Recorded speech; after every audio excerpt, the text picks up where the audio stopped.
The bottles getting empty up the crack and we stacking chips. All of it's what I want. Plus money winners, that's what I'm on. You can say I'm gone. I prefer elevated pub sports radio. Time to get educated, get produced. Leave the juice letting loose with so much abuse that the bookies wanna call a truce. They getting slaughtered. Can't forget Jeff and low baggers in the chat. That's a lethal weapon 'cause we be pubbing.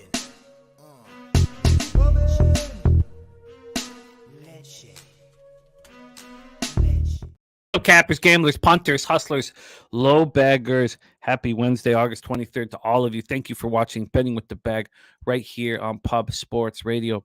The highs and lows of what we do is horrifying and intense. Monday night live was glorious. It pulled 800 from Assiniboia racetrack. And I give it all back last night in MLB. Staring at the ceiling, knowing that if I'm not going to be able to sleep, I should probably cap. But then you just stare. You know, it's 4:30 in the morning. You're just staring. You're just not doing anything. The two base air in the Reds Angels game, that was so tough to take. I mean, the air in the fifth inning of the Jays game that cost the first 500 there was tough, but not as tough to lose both of those under bets when Giolito pitched excellently. His changeup was perfect. It was exactly what I wanted. Ashcraft has a career high in strikeouts. The full game goes under, regardless of the errors. They Reds score 4 runs, only one's earned. It's just horrible. And then the day started out well because Smiley was awful, like we had predicted, and cashed that first 3 and got off to a start. And good God, that's hard to take. It's so hard to take. So I don't know what the hell, because we've got afternoon action. I'm all over the Tigers-Cubs game. I'm all over the Minnesota Brewers game. I destroyed the line movements. Not that that mattered yesterday. And then I got to figure out to get some rest because we have poker night tonight. Fuck, man. We have fucking poker night tonight, man. We have poker night tonight, which means, you know, we're going to be drinking, having fun, going heads up against each other and getting after the cash. A $25 buy-in. The winner gets we've added prizes. The winner gets a $100 entry into the Cappers contest here at Pub Sports Radio.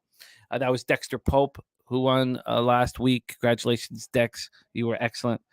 K. Wolf came second. He was very good. The top 3 have all received their $109 tickets for Sunday's showdown. There was a bit of a hiccup, but it's figured out now. And so this Sunday night, we'll have 6 of our guys in because I'll have the 3 from last week as well. $50 bounty on the head of Jeff Slaughter. So it's going to be extremely enjoyable. And I know everybody has seen this before, or because of my lack of sleep due to losing in baseball, I'm going to be drunk immediately and just off the handles, just lose my shit. So we'll see. You know, I'm excited for that. Sorry? I'm excited to see what happens. Oh, fuck. Last night, that was a low point in my season, low watermark on the season. I mean, it's horrific. I mean, absolutely horrific. I was going over all my years, doing this publicly. And other than my first season doing this publicly with baseball that hurt bad, this is the worst it's been. I can't believe it. I can't fucking believe it. I can't believe it. And there's so many angles that I want to attack here, but I have some trepidation. I have 5 bets already on today's card. How many bets do you have on today's card? 3. I have 3. I have our Orioles, obviously. How do you feel about the pitching change? I had Flaherty last night. It's not Flaherty.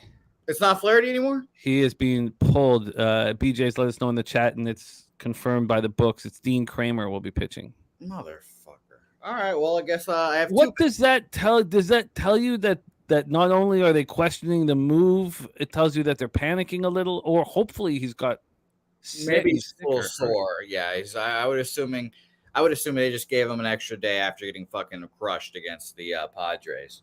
Was his last time. So I think they perhaps gave him an extra day of rest to get him going. But I mean, I'm still going to bet him, obviously, but that's annoying. Yeah, I'm still it just changes the cap. And thank you, BJ, for letting us know. I stayed away from spots that could have hurt me yesterday, and I still got. That was the most frustrating. I mean, did you see the 2-base error? Were you watching? In which game? Angels, Angels Reds. Did you see it? No, I didn't watch the first half of that game.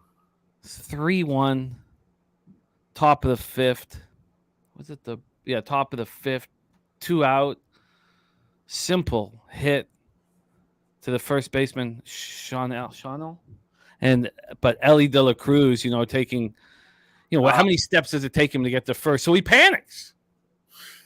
He sees Ellie De La Cruz coming and he panics. And it's a 2-run error. Oh, God. Sure, he's a big man. Well, do we have the right guest to get us out of to bounce back?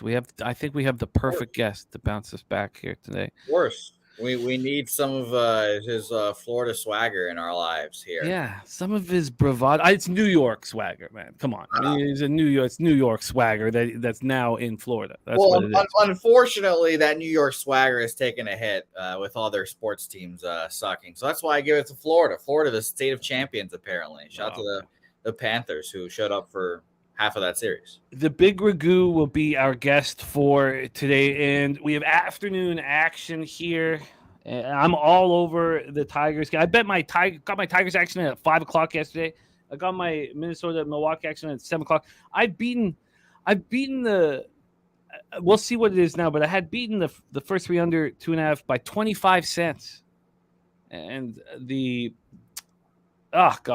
by 25, and then that beating the line moves has not helped me in the last little while. So, yeah. Jose, stick with me while we give a shout out to all of our cappers right now. And I'm going to be a little, when you can't sleep, it affects your thinking, obviously. Just make sure to double check if someone's talking shit to you. We don't have accidental bullets going out. I forgot who almost took those bullets. RW. Yeah. R-Dub. Little R-Dub. R-Dub, wherever you are, man. I hope you're out there because you're a legend.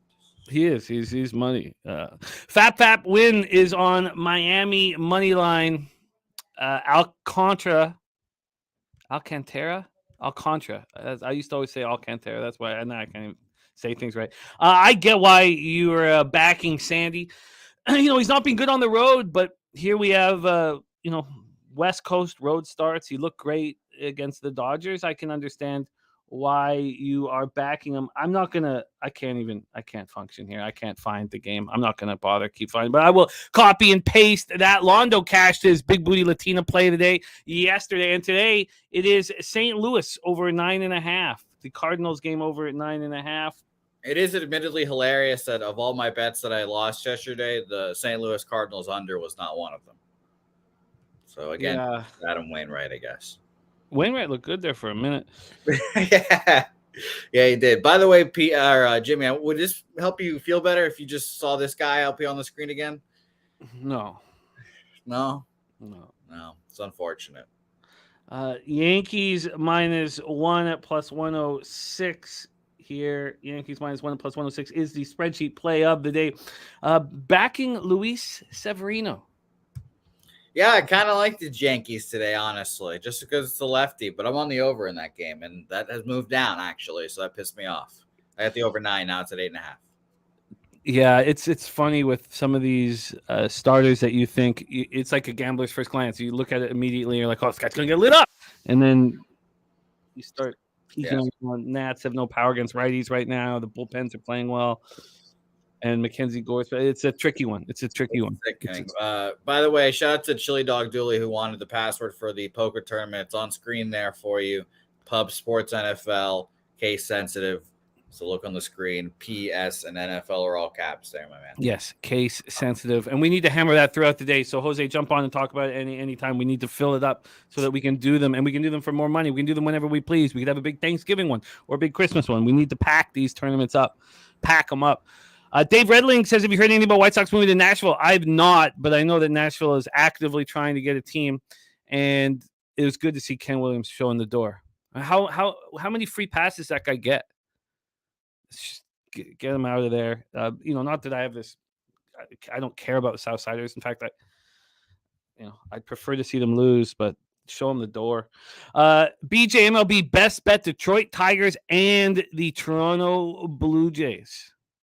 Detroit Tigers and the Toronto Blue Jays. Well, I'm on the Detroit Tigers first 3 and first 5.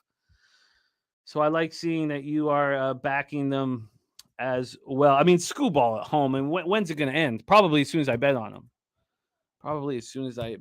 I've copied and pasted that, BJ. And Big Daddy Boom on the Atlanta Braves today. I know that there's another man, Nutflush Allen, who thinks they're going to erupt. Dave Redling on the Mariners here. Let's pull this up. There we go. Let's get all this action copied and pasted so we can discuss it throughout today's events. Whew. Troy Torrance, Guardians plus 172 was a thing of beauty yesterday. It was. Barry Smith on Pirates money line.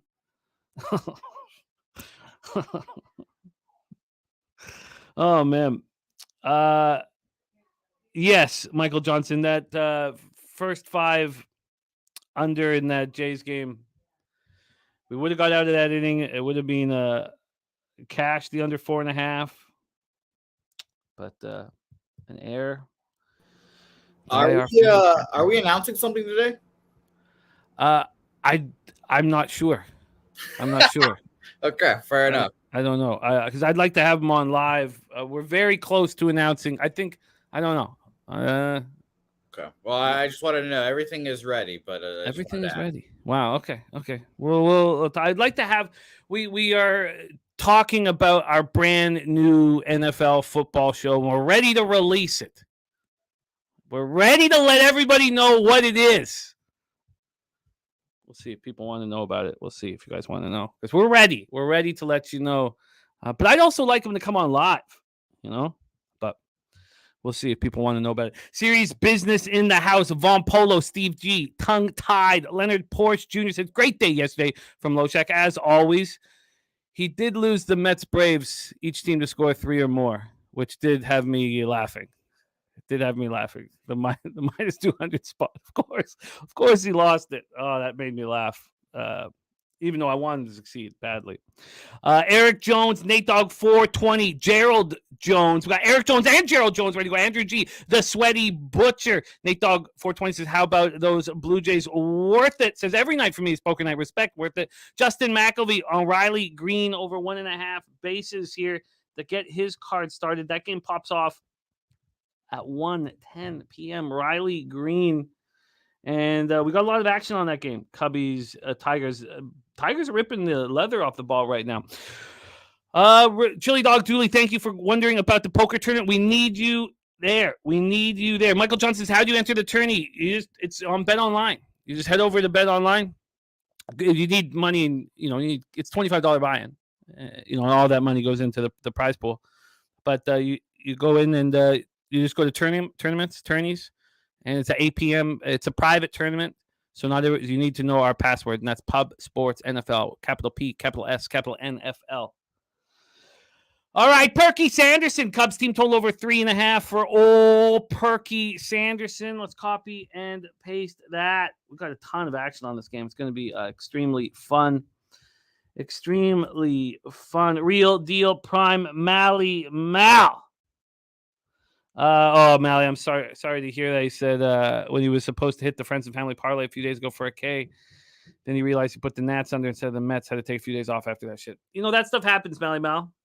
It happens. Got to just shake it off. There'll be more glory in store, especially the way you cap. Viper, Philly -1, Seattle -1.5. Seattle -1.5, Detroit -1 in Cleveland, LA Dodgers over 8.5. A lot of love for that over 8.5. And it's probably music to your ears to hear that I was thinking about the under. I did not move on it. DC Capper cashing that Cincinnati under 9. For fuck's sakes, how I didn't cash that first 3 and first 5 was just so irritating. Hunter Engelhart, 3 and 4-year-old soccer draft, says Jose's scalp will have to wait till the next time. Well, we have one more. Next Wednesday is our final one, so one more. A real deal prime. Great to see you, Sammy Comer. ATP action for Sammy. Can you pop that up into the onto the screen, Jose, for us? I'm going to copy and paste it here. Sammy Calmer making moves here in ATP action. Kelly McInnes, great to see you. Slatsy says ugly 1-3-9 says that Jansen throw was ridiculous in the Jays game. Oh my God. I mean, it just Jesus. Jay Smooth in the house. There is Jimmy Gomez Equanimus. Says the hat must have given the Blue Jays superpowers last night. Mally Mal says under's been the worst bet in 2023. It feels, we'll see. Andrew G says Jimmy needs what's called a slump buster. Strategic Investment says you need Dominican Republic swagger. I agree with that. I agree with that. That's all right. Losing the fucking first round of the fucking WBC swagger. Those fucking losers. He's there's a lot of there's a rivalry between the Venezuelans and the Dominicans. We know that. Ron Lofton in the house. Kong's clips. Well, we had 66 entries, and I think that was from 50 cappers. 50 cappers, I believe that's right. Is that right, Jose? I think we had 50 people and then 16 extra bets. Yeah, it was a great time, and we'll play the little promo again we had here because Jeff's a fucking monster. Welcome, everyone, to the Pub Sports Poker Tournament. I'm pumped up, Jose. It's going to be a lot of fun. Oh, slaughter pairs! Oh, my God, with sixes! Oh, he gets the pair! What a monster Jeff is. Jeff's going to pay to see his hand. He is. Oh, we lost that guy. Jeez! Oh, man. Oh, come on.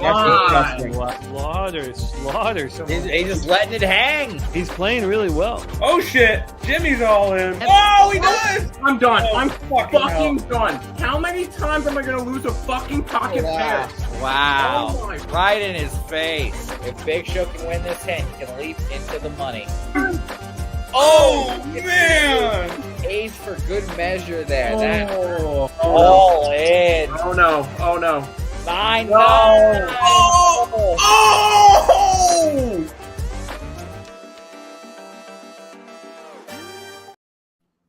I can't wait for tonight. We'd like to have, so we had 50 and 66 entries because you can rebuy for the first 3 levels, the first 45 minutes. What we would like to have is, 75 and then 100 with the rebuys. That's what we'd hope to have. We need it to build and build and build and build. So hopefully a lot of people entering today. We need them. We need you guys to enter. It's just so much fun. Jose will be hosting the live stream that starts at 7:45 p.m. Viral Video says thinks he's going to eat the juice, take the Angels with Ohtani money line first 3. I was actually thinking about. I got to see, but I wouldn't. Would it? I mean, this is Abbott's. What is this Abbott's biggest start of his life? And if it's Abbott's biggest start of his life, I have interest in backing him. Okay, we got to get to work. Chili Dog, so the password will authenticate, hammer that in. DC Capper looking at the over 8.5. There is DJ 100 Grand, says Chicago Cubs over yesterday. Street money, great job, DJ 100 Grand, my guy. BT ready to go. LJ from H-Town, Braves money line, Seattle -1.5. Cardinals, Pirates over 9.5. That's today's action from LJ. Let me copy and paste LJ's action here so we can discuss. I'm not going to have it under each game just because I'm fucked up, man. Not sleeping and staring at the fucking ceiling all fucking night. White Sox first half money line plus 175 for Hunter Engelhardt. There's Scotty Foster ready to get to work. Jay Vegas, Mariners going for 9 straight today. A lot of fun. Reclaim James talking about Mike M's new show. We have a lot to announce here. On the channel. Lots to announce.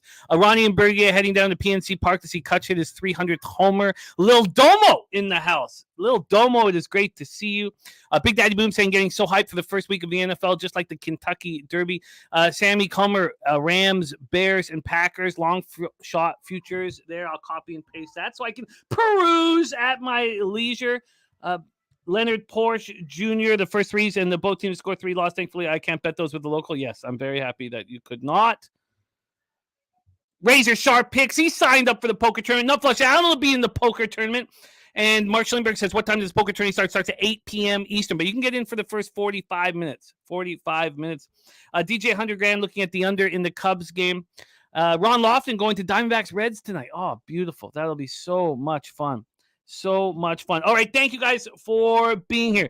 Nasty Nate, Slow Jams Arsenal, Andrew G, The Gas Report, Brandon the Great. Great to have all of you guys here. There's Jordan Nordy in the house. He'll be at the poker night tonight. And Hunter Garrett saying, I need a good plus 175 to take the White Sox. Reclaim James tailing us with Detroit. Oh, I'm on Detroit early, so I just want them early. I still fear the Cubs lineup. But is it time? Should we make our big announcement here? Should we get it started, Jose? Should we make our announcement for this year's football? Do you want to do it? Should we do it? Fuck it. Yeah. Let's do it. All right, let's do it. But not just fuck it. I'm extremely excited about the new football show this year. And one of the things that we've always done here with Low Shack in the bag is we've built from within. The whole industry, when I got into it, it was old, white, and boring. And I wanted to help be a part of changing that. And we built from within. We gave new voices and opened up new voices in this industry, because that's what this industry needs, is new voices. Because we've heard the old voices. We need new ones. And we've done just that here with our new football show. A new voice from our group, giving him a platform to step up and show us what he can do and make us money. Because that's what's most important. So let's do it. Pop it up, man. White open Torrance! Oh, baby! Touchdown! How do you leave the best receiver in the NAIA that wide open? I am so excited to announce our brand new football show on Pub Sports Radio, Bankroll Blitz. We had an excellent year last year. 107 wins, 79 losses, hit at 57.5%, plus 19.2 units, ROI plus 10.32%, average line minus 111. But there's always room for improvement. There is always more money to make. And I can't wait to introduce to you my co-host this season, Troy Torrance. It's good, Jimmy. Thanks for having me on, man. Super excited to be here and take this journey with you. Oh, man, Troy, we are pumped up about this partnership. Troy, tell the Pub Sports Squad a little bit of why you are the star of this new season. So there's really three things that my entire life has revolved around since I was a little boy. And the first thing is football.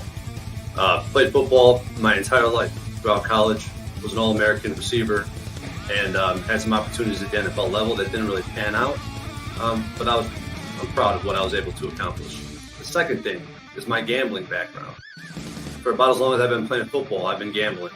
From playing Madden back in my high school days at a professional level, playing high-stakes cash games, winning Madden challenges, and fast forward after college, played a lot of 2-5 no limit, very competitively for many years. And around 2020, when COVID happened, casinos started shutting down. It's kind of when I got gravitated back into sports through a gambling lens. And it's a beautiful thing because that's kind of where I've been most successful. So I'm extremely excited to be here, represent the Pub Sports community, man. You are a huge addition to our channel, and I'm so excited for this season. The season is fast approaching. You can catch us every Tuesday night at 8 p.m. Eastern. Bankroll Blitz starts September 5th, baby. Let's go.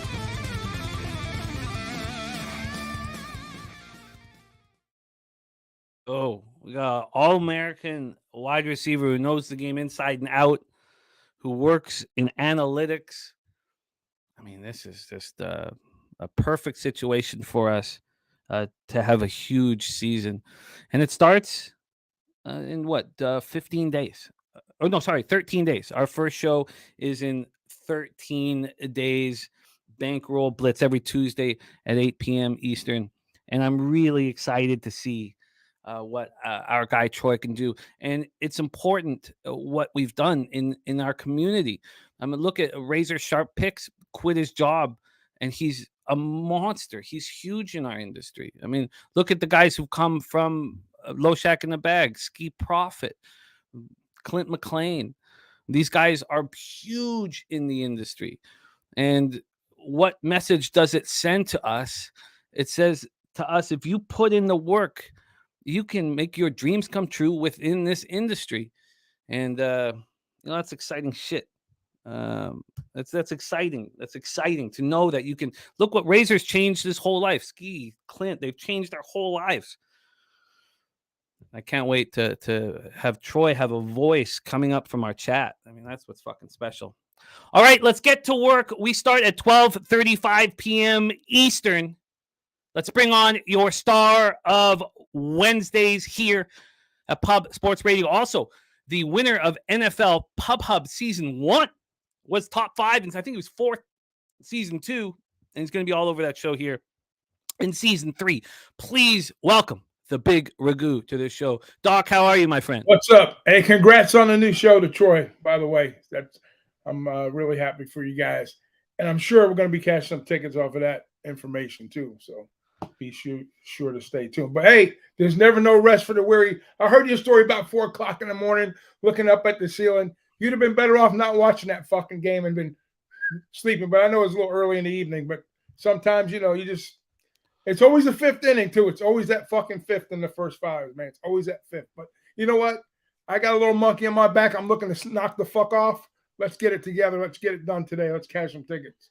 Let's attack, my friend. It is great to see you, as always, Doc. Always a pleasure. We love you, my man. All right, let's get to work. Let's get up the weather. Our first game popping off in 1 hour and 6 minutes. Let's have all of the important and most useful.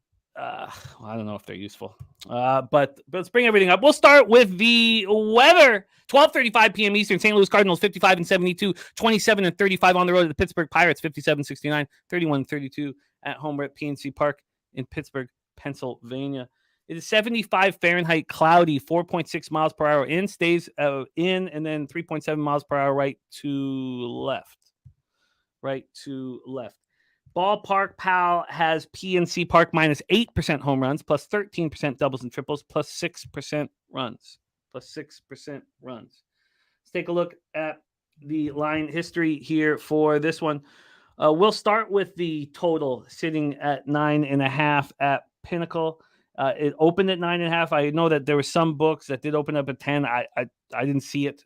This didn't open until 10:23 p.m. at Pinnacle. So I'm sure if we go to Bet Online, it opened it up, that fearless Bet Online, that we would see a 10 there. But this opened up at 9.5 at 10:23 p.m. And the move, was there ever a move? There was never a move to, yes, there was a brief move to 9, a couple of them. A couple brief moves to 9 this morning, but it keeps coming back. But we have a 10-cent move to the under. A 10-cent move to the under from when Pinnacle dropped it at 10:23 p.m.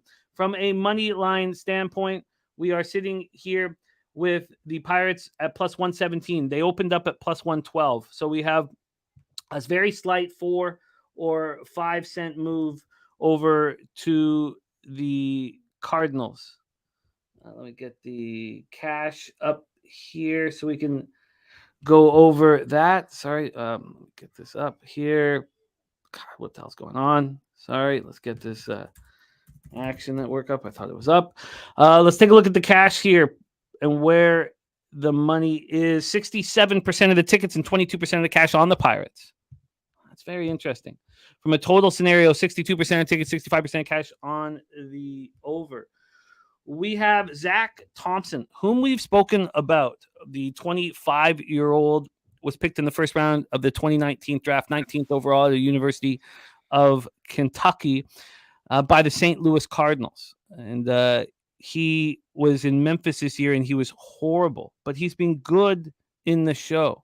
A 2-5, 3.90 ERA, a 1.47 whip. He has 39 strikeouts in 30 innings. He's only allowed 3 home runs. He has been good. His last start, 5 innings, 6 hits, 2 earned runs, 1 homer, 5 Ks, 1 walk, and a 7-1 loss at home versus the Mets. But he's thrown 30 innings, and only 10 2/3 have come on the road. In those 10 2/3 innings on the road, he's allowed 10 earned runs. He's walked 9 batters. Opponents are hitting 319. Now, the sample size is small. Going up against Luis Ortiz, two extremely different pitchers. Luis Ortiz can't get strikeouts. Luis Ortiz at home in 24 1/3 has 7 strikeouts. He's more walks than strikeouts. And opponents are hitting 305 off of him, but it's a lot of the ticky-tack variety. He has allowed 5 home runs in 24 1/3 at home. Cards are hitting righties hard, 277, 97 OPS. Pirates, 239, 750. Cards bullpen, 3.88 ERA since August 1st. Pirates, 4.23. All the stats that I will give the teams against the hand that's pitching against them will be from August 1st. Take it away for us here, Doc. Game 1 on the board, St. Louis Cardinals, Pittsburgh Pirates. Yeah, this is not a game that I'm looking to put that's going to light a fire for me either way. You got one pitcher, Thompson, who had a little bit of higher expectations, and like you said, limited road work. Numbers not terrible, not bad. He's been I think Liebertor was supposed to go today, but I guess with the call up and trying to work him in this time of the year, you got to be careful with the pitchers. Like these 4th and 5th guys or guys moving up in the rotation, injury replacements, that type of thing, because you'll get pitchers that are being jockeying, to see what they can do to add to possibly, for next year's looks. And then you got guys that, they're just kind of filling gaps and they're going to send back down real quick. And I think Ortiz is one of those guys because he's been bumped up pretty bad. And they're saying this is possibly his last start of the season, especially if he gets dinged up here. But one thing the Cardinals haven't been doing, they haven't been winning games. I think they're like 6 out of 7. They've lost a shit ton of games since the break. Probably one of the worst teams in the league. Pittsburgh, we know their story. They started hot and then they kind of faded off. But they got really nothing to play for either, so they're going to be playing loose. So, I mean, is it the greatest pitcher matchup in the world to put your money on? I say not, but I would definitely have to lean on the Cardinals side here. Even though, like I said, they've got outscored 17-4 in their last 2 games. But this feels like a Cardinals spot. It really does here. So I would lean Cardinals. I'm not getting to the window with it. Yeah, I don't find it. Whenever I say look, I feel like I'm trying to convince somebody of something. But I can't start my day with this baseball game. No. Last night, was one of the low points of the last 5 years of capping. I mean, it was my worst night of the season. And I can't start it with Zach Thompson and Luis Ortiz. I can't start it. A lot of vulnerability here, both ways. If you go back and look, all the numbers run line. Money on Cardinals, right? Total slight over lean there. But the run line's pretty interesting here. There's a shit ton of money on Pittsburgh at +1.5, and with the vulnerability of that pitching, I don't see it. I don't know how many dollars it is, but it's like 92% of the money's on the Pirates on the run line. So, but you're going to lay 142 with Ortiz? I don't think so. I can't. I do not want to be involved. I believe Zach Thompson has a better opportunity to pitch well here, but do I trust him on the road here? And I don't. And Hunter Engelhart does, and that's a good sign if you are backing the Cardinals to be on the same side as Hunter Engelhart. Phillies backwoods looking at Cards run line. Mal going to jump on the Cards first 5 with Hunter. I get all that. We got Tone Miggins in the house. A Tone Miggins levels play today on Bryce Harper yesterday, cashed in the first inning. Tone, you're an absolute monster.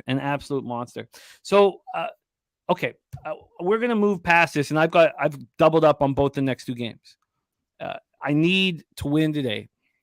I have to win. I picked up 800 at Assiniboia on Monday night. I gave it all back yesterday, and I have to win. So we need to string together winning days in a row. So we've created a graphic that better go up. It better go up. I've not seen it.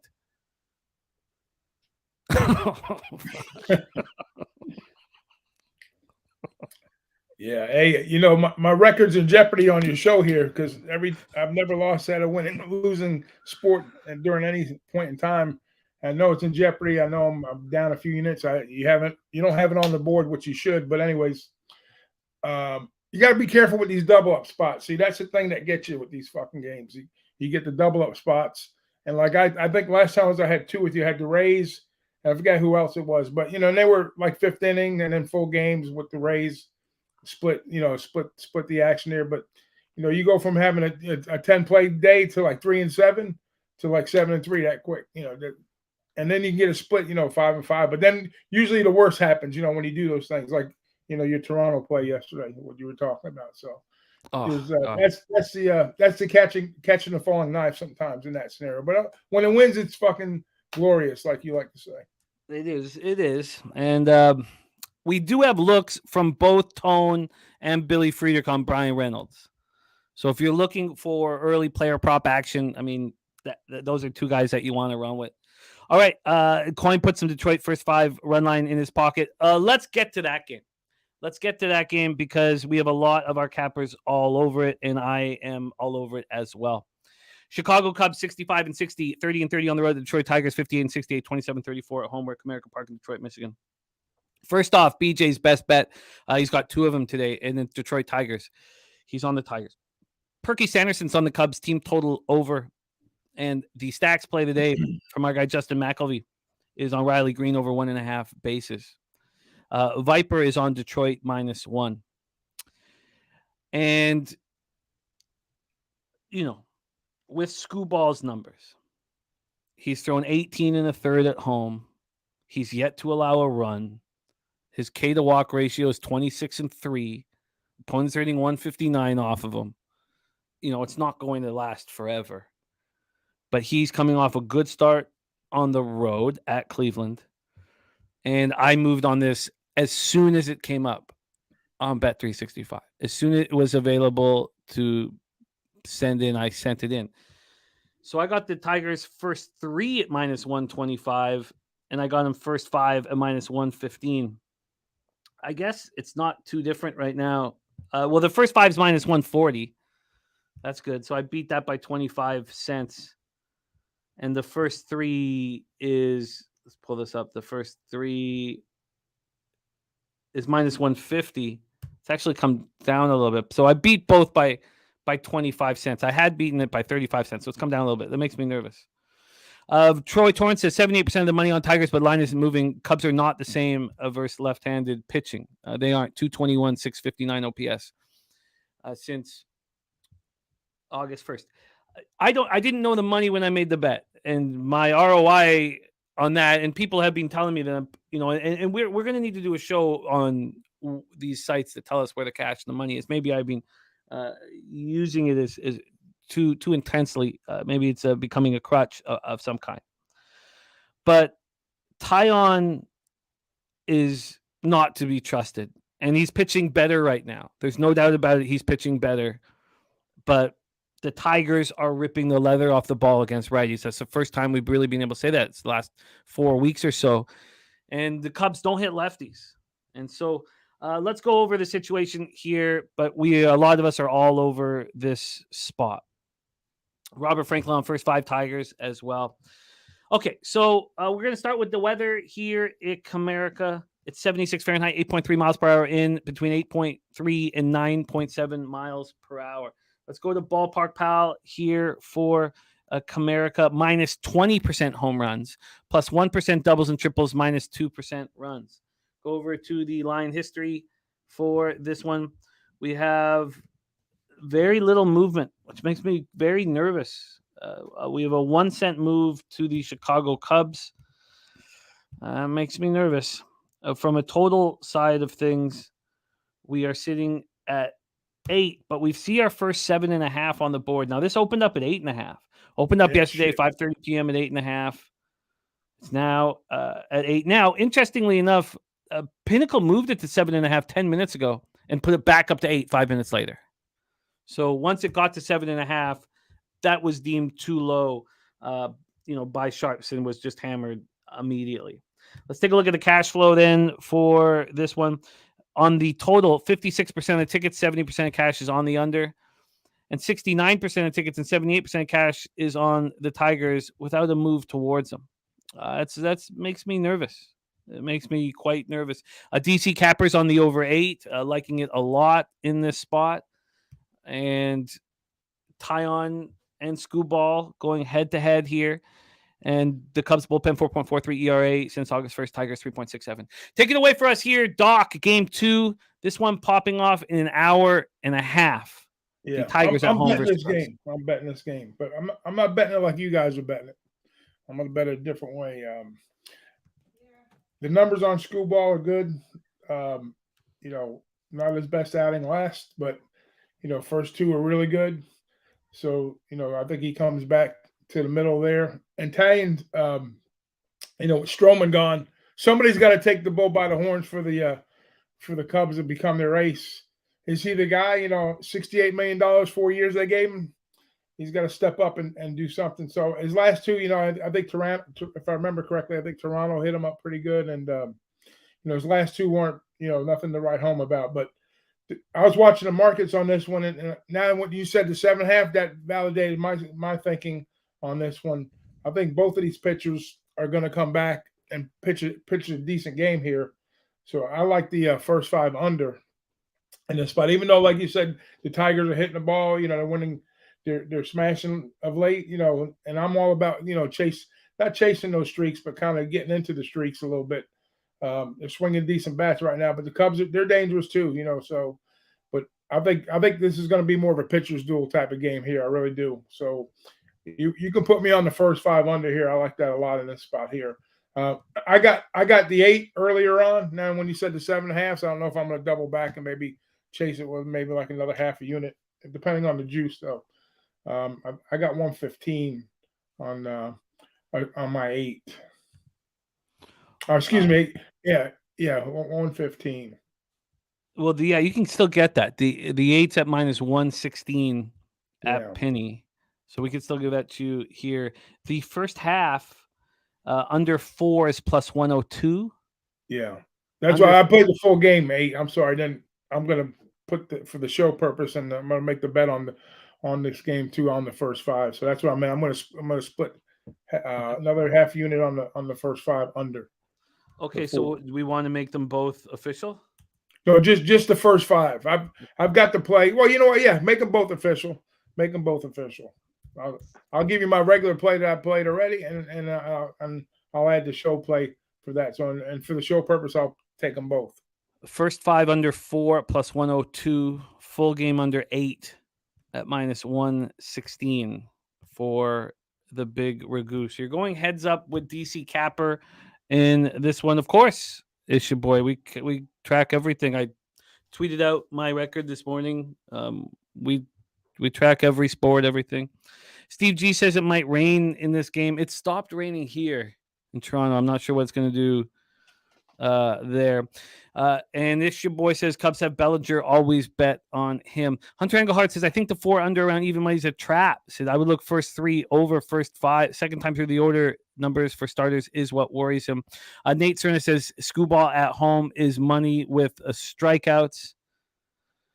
And DJ 100 grand agreeing with you on the under in the Cubbies spot. So we both have doubled up here.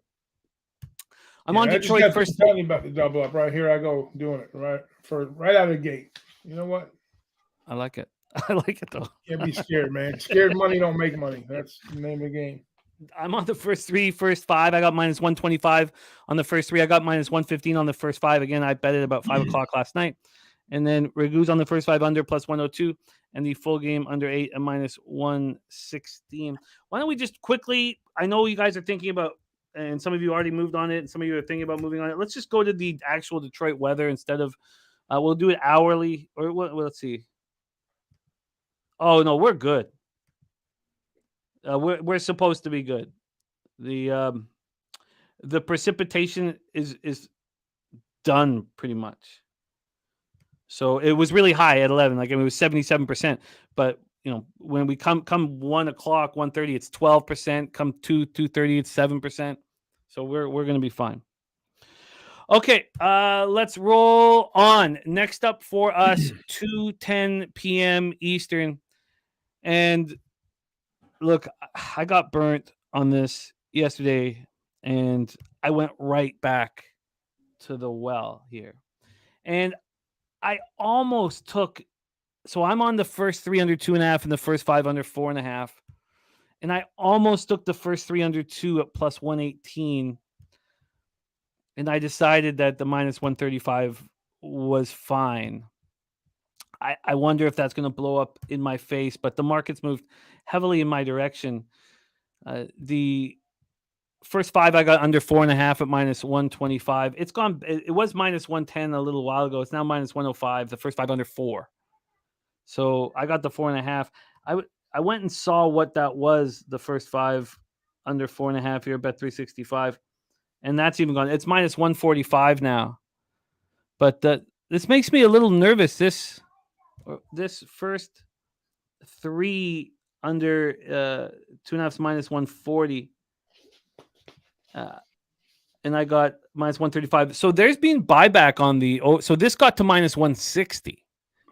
So I'm surprised. The first 5 under 4.5 was minus 160 about 2.5 hours ago. And I was like, holy shit. I felt good. I beat it by 25 cents. Now it's minus 145. Or excuse me. Yeah, minus 145. And so I beat it by 20 cents. But I thought I'd beaten it by 35 cents. Makes me a little nervous. So there has been a little bit of buyback here on the over. Let's break this one down. We're at Milwaukee, and it's really hot in Wisconsin. So the roof is going to be closed. I like that. I want the roof to be closed. American Family Field in Milwaukee, Wisconsin. It's actually gone down. They said it was going to be over 100 degrees. It's not. I don't think that's what it is anymore. It's now at 90. Oh, it feels like 109 though. Jesus. So roof will be closed. Kenta Maeda versus Corbin Burns. I just love Corbin Burns so much. I trust him so much. I had to double up on Thursday. It was my only 2 bets on the Thursday game was the Milwaukee LA Dodgers first 3 under, first 5 under. The final score was 1-0 in that game. I feel like Kenta Maeda is the only concern here. We have a first 5 under 4s. This is saying that Pinnacle's at minus 110 here for the under 4, and that Bovada moved to minus 120 on the first 5 under 4. So that would be great. But I see bet 365 at minus 105, and that's the exact same spot that bet Chris is at as well. I would sure like to see the 4 get juiced. Full game here. We are sitting at 7.5. And let me just pull this up here. This opened up at 8. And the interesting thing is that it got up to 8.5 at 2 a.m. Now, it only lasted there for about 20 minutes, but the initial move was to the 7.5. Then it got to 8, 8.5, and then it's come back down to 7.5. But even at 10:48, it jumped back up to 8. So we're sitting at 7.5 at this point. Let's get into the money line here for this one. We're sitting here with the Twins at plus 124. They opened up plus 118, so 6 cents worse that line's gotten for them. But for the Brewers, there's been an 8-cent move on them from minus 127 to minus 135. And I get it. Justin McElvey is Brewers first 5 on his card. Hunter Engelhart parlayed Brewers first half money line with the Phillies first half money line. There's my guy Robert Cherry in the house. There's our guy Razor Sharp Picks. We will see you soon. We'll see you tonight. Razor Sharp Picks will be in our poker tournament tonight. Thank you so much for being a part of it, and go get that cash, Razor, my friend. Okay, so Kenta Maeda 3. Oh, we didn't look at the cash. I think that's important here. We have 41% of the tickets, 49% of the cash on the Brewers. From a total side of things, we have 38% of tickets, but 58% of cash on the over. So I guess that's why it keeps jumping up to 8 when it goes down to 7.5. Kenta Maeda 3-7, 4.13 ERA, 1.16 WHIP. He has turned the season around, but he got touched by the Tigers. Now he faced the Tigers back to back, and we know what the Tigers are doing to righties. So I kind of put a line through that and thought it's okay. He's been great on the road all year. Now he's 1-5, but 2.89 ERA, 197 opponent's batting average. He's only allowed 5 jacks over 37 in the third. And what do you say about Corbin Burns? He's just pitching excellently right now. Last start was a thing of absolute beauty. It was a 1-0 loss to Dodgers, but he didn't allow a run. 7 innings, 9 Ks, 2 walks. He hasn't been great at home this year. He's actually been much better on the road, but still 3.92 ERA, 206 opponent's batting average. I trust him. Twins versus righties, 242, 736 OPS, and Brewers 221, 651. They're just not smashing righties. Yesterday, the concern was more about what the Twins could do to lefties, but they didn't get to Wade Miley too bad. I mean, they hit that early jack. Twins bullpen has been a problem. We saw it last night. 5.58 ERA since August 1st, while the Brewers bullpen has been very good. Take it away for us here, Doc. Minnesota Twins, Milwaukee Brewers. Yeah, this definitely has the feel of an under. You have some concerns about Maeda. On paper it looks that way, but if you start looking at some of the matchups for Burns, even though, like you say, the Twins maybe have some struggles against righties, now Correa has had issues against him, but it seems like a lot of the other players have hit him pretty well, actually, in a career, even though he's got like 4 or 5, was his 4-1 with the 4-1 is 2.34 ERA in his last 9. I think he's 2-1 versus the Twins in 4 starts with a 2.96. So, and Maeda, he's had a pretty low. He's had success against these guys. 3-2 with a 2.54 ERA and 8 career starts. So, definitely feels like an under spot and little tricky spot for the Brewers, I think here. Even though all indicators point their way. So I was going to look at maybe not fading him, but just playing against the prop against Burns here. They got his K prop is set at 7.5, which is it's probably going to be pretty close, but I think he'll get like 5 or 6 if he goes 6 innings, a little under 1 per K per inning, 7.5 at plus 105. So I'm going to fade Burns on the K prop in this spot. I think the Twins could generate enough contact against him and get a little plus money spot on the K prop under 7.5 plus 105. Under 7.5 plus 105. I will lock that in. One thing to watch too, because I went over I wasn't sure what lineup Minnesota would send out there, but I went over the numbers too, and there is some concerns, but it's the bottom of the lineup that hits them in Taylor and Farmer. So, important to keep an eye out on that, because if you look at their 2, 3, 5 in Solano, Correa, in Kepler, what we're talking about, 2 for 18 against them. So it's not the meat of the lineup that's going to it's the hurt bottom him. part that's doing the damage. Yeah, so it's a pretty and that's so important to know for live betting. If you think the Twins are live, or if the Brewers take an early lead and then you get to that bottom of the lineup, especially if you get to the bottom of the lineup in like the 5th inning for the second time through the order, might be a real nice spot to move on it. All right, let's go, Londo. You were right, Londo. But if I hadn't have listened to the market, I would have lost on the Phillies' first 5. He's got pretty good K numbers against him, so that's a big gamble for me there. The under 7.5. Let me pop that in for you. So Ragoo is on Burns under 7.5 Ks. And what was the juice?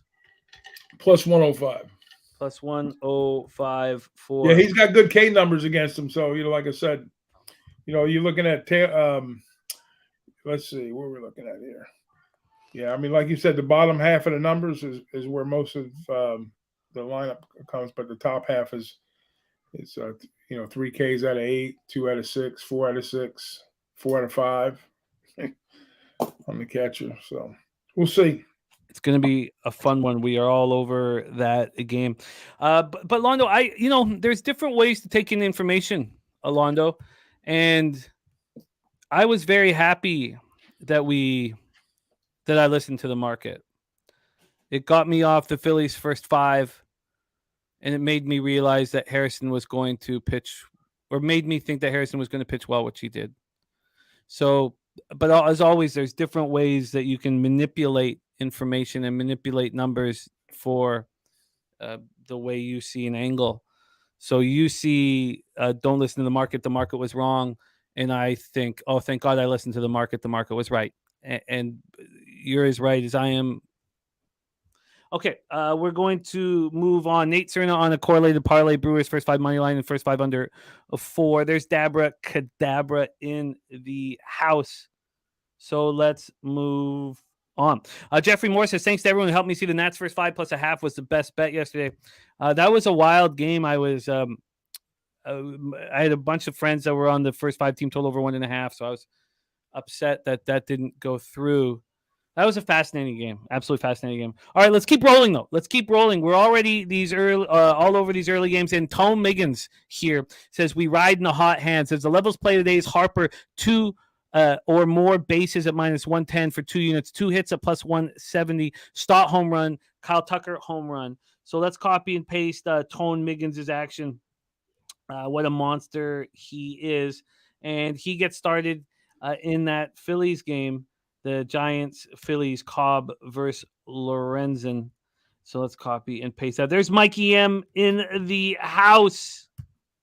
Great to see you, Mikey. Okay, so let's roll on. Next up for us, 2:10 p.m. Eastern, the Seattle Mariners, now 16 games over 500, and in line to cash our over 87.5 wins season total bet that looked in peril for quite a while for most of the year. 37-27 on the road, a sign of a good baseball team. I still don't they're going to be a good playoff team, but I don't see them making a huge, I mean, maybe, I just don't see them being able to beat the Astros in a series. And, you know, if the Blue Jays played, now the Blue Jays will have to go on a run here and the bullpen stepping up. I would think the Blue Jays have higher top end talent. Now, look, if Julio Rodriguez is going to have 17 hits in the 4-game series, I mean, if he's going to go off like this, mixed with the pitching, if you are capping the Mariners as they are right now, I mean, I don't know if that's a realistic example of what that baseball team is. This is the absolute height of what they're capable of. Andrew G says Seattle's speaking too early. It's fool's gold. So if the Mariners were playing the Orioles, the Jays, or the Astros, I will fade them. Now, if they keep playing the way they're playing, and maybe we can revisit this in a month. Guaranteed rate field in Chicago, Illinois. We already heard from Hunter Engelhart on Michael Kopech in the first half. He's backing the White Sox at this big number. George Kirby coming off allowing 4 earned runs over 6 innings in a 6-4 win at the Royals, but he's been good on the road all year. He's only walked 7 batters in 75 and a third road innings. Jeffrey Moore says he's been riding the Yanks Rangers fade train. Continues. Rangers will keep falling off. Usual business as usual for them. Let's take a look at the weather here at Guaranteed Rate Field. Leroy Flood saying that Kopech will get smacked today.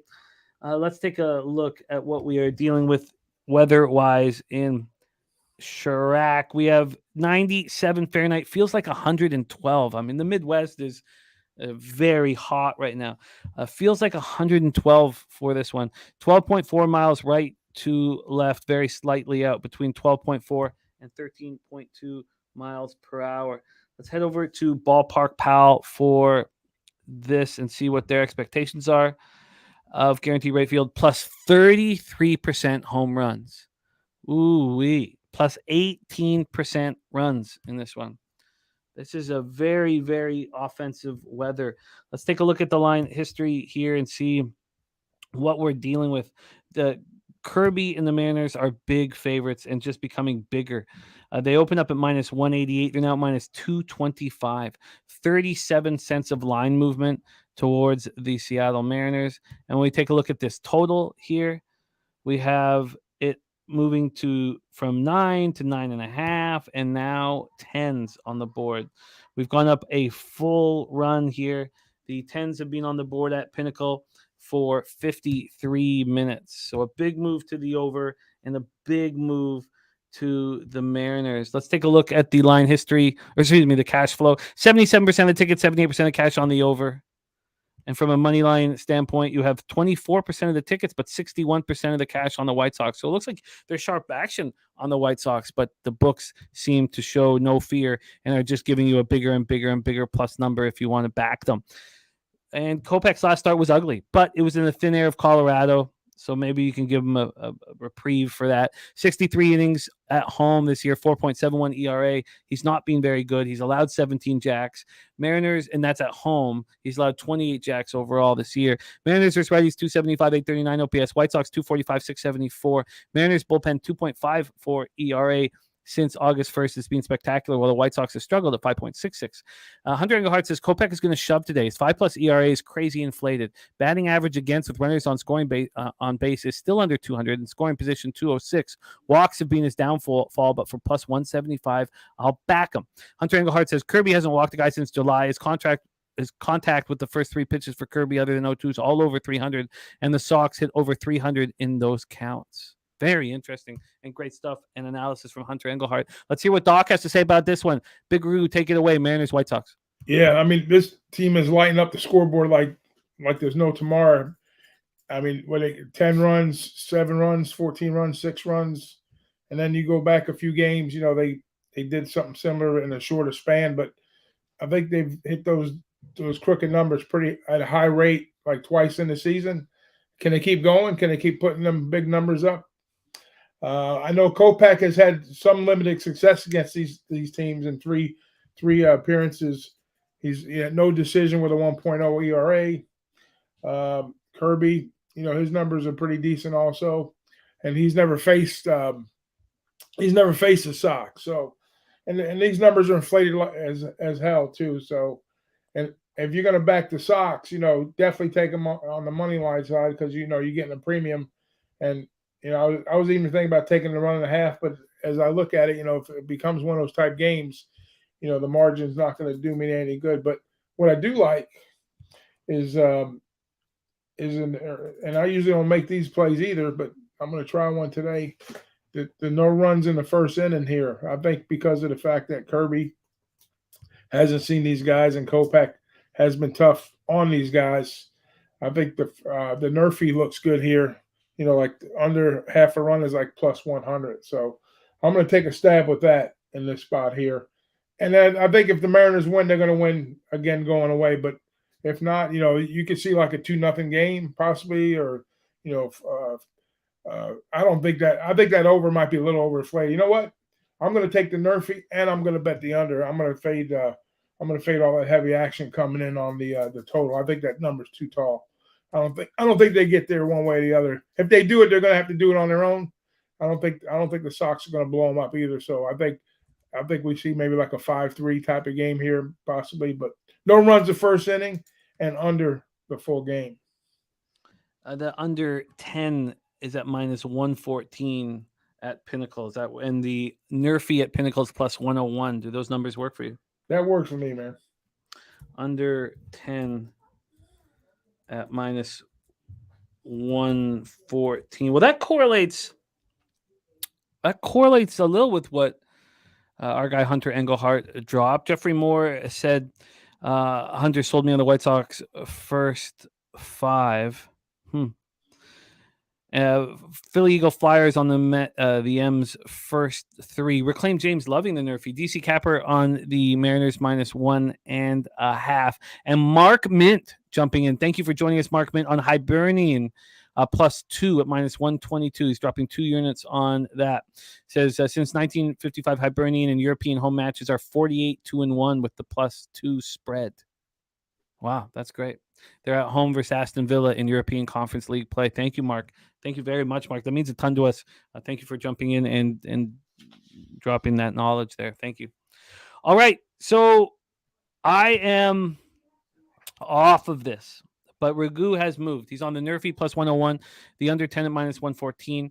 Rocco Rogers on Mariners first 5, team total over 2.5, and he's on Dominic Canzoni home run plus 420, and the Canzoni Teoscar hit parlay at plus 100. All right, we move on.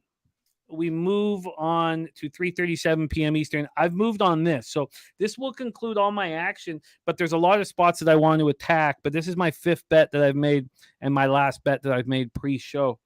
So it's the Kansas City Royals at the Oakland Athletics. Oakland Coliseum in Oakland, California. I'm a Cole Ragans fan. He's got me. I think there's value backing him. And as soon as this was available, I bet it. As soon as this was available, I got minus 125 on the first 5. I've smashed every single bet I've made market-wise by a minimum of 20 cents. And we'll fucking see if that's helping, because in the NHL, the spots that I destroyed the market move, I had a negative ROI. But here's another one. I bet this at Bet365 at minus 125. It's now minus 145. All right, so we have Adrian Martinez as an opener and then Kyle Muller as the primary here. Muller's had a horrific year. He's a lefty. The Royals are hitting righties much harder than they're hitting lefties. Much, much harder. And I thought about taking the first 3 minus a half. I didn't. Let's see if it's still warm on the Pacific, on the West Coast here. Let me just check this out. Here we go. We have 70. It's really hot. I've not seen it. When's the last time it hit 84 in a baseball game at Oakland Coliseum? 5 miles per hour out to right field. So the usual negative numbers on Ballpark Pal are not going to be as negative here. We have Oakland Coliseum minus 8%, same as it was yesterday for home runs, but minus 1% doubles and triples, minus 4% runs here. And Nasty Nate moving on the Red Sox, first 3 plus a half at minus 150, now minus 180. BJ's on the Royals money line here. So let's pull up the line history for this one. This total sitting at 9. There has been a move to the under. It opened the under 9 at plus 101. This actually hit 8.5 at 1036. It's back at 9, but it's juiced to the under at minus 116. So we've had a 17-cent move to the under in A's Royals. And then we have the Royals sitting here at minus 141. So this opened at 9:08 a.m. It opened at almost everywhere around that time this morning, and it was minus 125 full game and first 5. Minus 125 here at Pinnacle as well. So 16 cents of movement. But there really wasn't movement until 10:52 a.m. So that surprises me. So it wasn't just immediate. That makes me a little nervous that it wasn't immediate. That was the public that's come in once it became available. Let's take a look at the cash flow then for this Royals spot. 78% of tickets, 71% of cash on the Royals, market moving towards them. And then 47% of tickets and 63% cash on the under. Here we go. Cole Ragans' last start was a 4-3 win at the Cubs. He went 6 innings, quality start, 3 earned runs, 9 strikeouts, 2 walks. He's only allowed 5 home runs this year, over 53 innings overall. On the road, he's yet to allow a home run. In 25 innings, he's got a 4.68 ERA. So, they've scored runs on him, but he's got 32 strikeouts and 10 walks. So, Adrian Martinez's last appearance was August 19th. Went 1 inning and he got lit up and smoked, but he is just the opener here for Kyle Muller, the lefty, who is the primary here. Kyle Muller has had a horrible season. Let's pull it all up here for Kyle Muller, who's looked bad this year. Kyle Muller, 6'7", 25-year-old. He was drafted in the 2nd round by the Braves, and he was out of high school too. But he's just not looked good. Let's get up his minor league numbers as well here for this lefty and pull it up. So sorry. Going to take a second, I guess, to load here. But while that's loading, here we go. It's loaded. We have in PCL this year, he had a 7.26 ERA. We know what the Pacific Coast League's like in Vegas. I mean, it's very hard to keep your ERA not to skyrocket, but it's no different here. 7.64 in the show. Last year for the Braves, he only threw 12 in the 3rd innings, but he allowed 11 earned runs, and he walked 8 batters during that. And then in Gwinnett, he had good numbers. He had good numbers in Gwinnett in 2021 and 2022, but he just doesn't seem to have it here. Quinnimus says this is a bum fight. Primetime 99 says raining hard in Detroit right now. Hopefully it's all covered here. Hopefully it's covered and we'll be good to go because there's not supposed to be precipitation at 1 o'clock, but we'll see. And it stopped raining here. It's beautiful in Toronto, so hopefully that'll be the same thing that happens there. As I said, Royals are smashing righties since August 1st. 295, 813 OPS. But both teams have been really struggling against lefties, and both bullpens are bad. Take it away for us here, Doc. Royals, A's at Oakland Coliseum. Yeah. When I first seen, I'm always looking for a good betting opportunity, regardless who the teams are. And like someone said in the chat, this is definitely a bum fight. Even though, you give Ragans his props. He's got some pretty decent numbers overall. His K props are pretty decent. And sitting at 6.5, by the way. Martinez, he's going to be the bullpen guy today. I mean, the A's kind of went through it. They're looking to they're trying to get their second or third sweep of the year. They've been one of them teams that, taking out the big dogs and then, laying low for a while. Same thing with the Royals. The Royals pop up, bites you in the ass, and then, go away for a little bit. So in a game like this, I kind of looked at all the different angles here. I mean, some of the stuff is too elevated for me, for Raggins, in his spot. And then, with all the pitching moves and changes and what the A's are trying to put together, just try to play the season out. I can't. There's spots you can back them. This is not going to be one, and I don't want to lay that kind of money with the Royals too. So if anything, I know. I guess the totals kind of crept down a little bit here, but I don't even know how that'll play longer term with the A's. And I know runs usually come at a premium in that park, so I don't know, maybe lean under in this spot here, possibly lack of bats. But even though you said the Royals are hitting the ball pretty good right now, I would still lean towards the under here, full game. Yeah, I have some. I mean, that looks like where that's the sharp action here. I guess all you can do is beat these market moves, and I beat this one by 20 cents. And does that mean does it mean I saw public play before the public? Possibly, but we'll see. BJ's moving on the Royals for 3 units on the money line, and Geloff over 1.5 bases and home run for Rocco Rogers. Kelly McInnes on the Royals money line, also -1.5. Not afraid of taking the visitors. And sorry, what did you say, Doc? I missed that. So that's a ballsy bet. 3 units on the Royals. Well, I hope it cashes. I need it to cash because that means my first 5 is probably in business. All right, let's move on. We have more afternoon action. We have San Francisco Giants and Philadelphia Phillies. Then we're going to talk about the doubleheader, both games of the doubleheader in Reds Angels.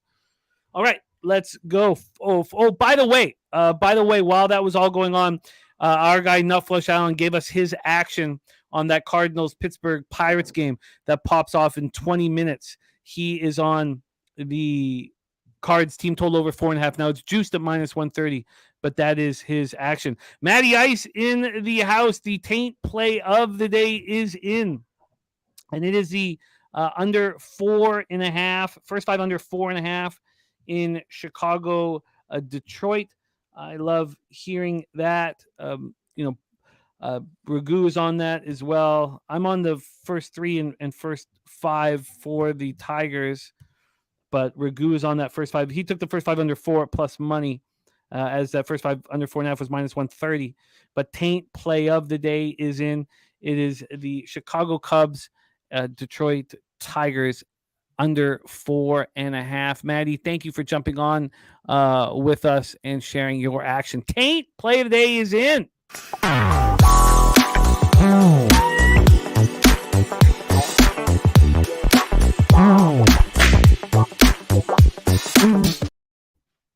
Dabby Cab giving us this Marlins Padres first 5 over. I'm going to just see if I can get that in here to copy and paste as well. We have action from Joe Yurkovich, and it's just the game we're talking about. So let's let Joe Yurkovich and Tone Miggins lead us into this. Joe Yurkovich is on the Philadelphia Phillies here, and Tone Miggins is going right back to the Bryce Harper well. Up 1.5 hits. Over 1.5 hits for Harper at +170. Over 1.5 bases at -110. And so that is the plan there for Tone. And he's putting 2 units on the bases, 1 unit on the hits. Stott home run at +850. He's also got the Kyle Tucker home run with the Astros, which we'll be talking about here in a little bit. And now we've got our guy, Joe Yurkovich, and also Matty Ice liking Philly here. So San Francisco Giants, Philadelphia Phillies, Citizens Bank Park in Philadelphia, Pennsylvania. Let's get right to the weather here in Philly. 82 Fahrenheit, 5.2 miles per hour in. Stays between 5.2 and 4.7. Go to Ballpark Pal, see what their expectation of offense here is at Citizens Bank. +2% homers, -5% doubles and triples, -2% overall runs. Let's get into the line history then for this one. We'll start off with the money line. Lorenzen coming off a tough performance. We have the Phillies opening up minus 125. They're now minus 124. Now, of course, that was on the heels of his 124 pitch no hitter. So we have no movement on the Giants. They opened up plus 115 yesterday, 5:30 p.m. That's where they are right now. But Phillies have gone from minus 125 to minus 124. So basically no movement in that one. Let's take a look at the totals here for this one. We're sitting at 9 right now, juiced to the under. It opened up under 9 minus 115, and then it dropped to 8.5 between 9:30 and 11:08 a.m. Now it's back at 9. So we've actually had a 4-cent move to the over, even though it touched 8.5 for a little bit. Londo expecting Cobb to bounce back here. And he didn't look that bad at the Braves. I mean, we know what the Braves do to righties. And Cobb made it through 5 2/3 with 4 earned runs. He's been on the road now for a little while. And yes, he's got extreme splits. We've been talking about them all year. There was a time where no pitcher had pitched like him at home. How far were they going back? Kyle Gibson, Sandy Koufax? I mean, it was no Giant had ever pitched like him at home. Now that hit a bit of a hiccup about 2 or 3 weeks ago. Michael Lorenzen, but on the road, he's got a 5.08 ERA and a 3.06 opponent's batting average. So very different sides of the coin. Michael Lorenzen got touched up, 7 runs, 6 earned. We were all on that over yesterday. It was a pretty simple angle. Jose was on it too. You fade. Now they lost 8-7 in that, but you take the over with a pitcher who's coming off a career high in pitches thrown and a no hitter. Simple.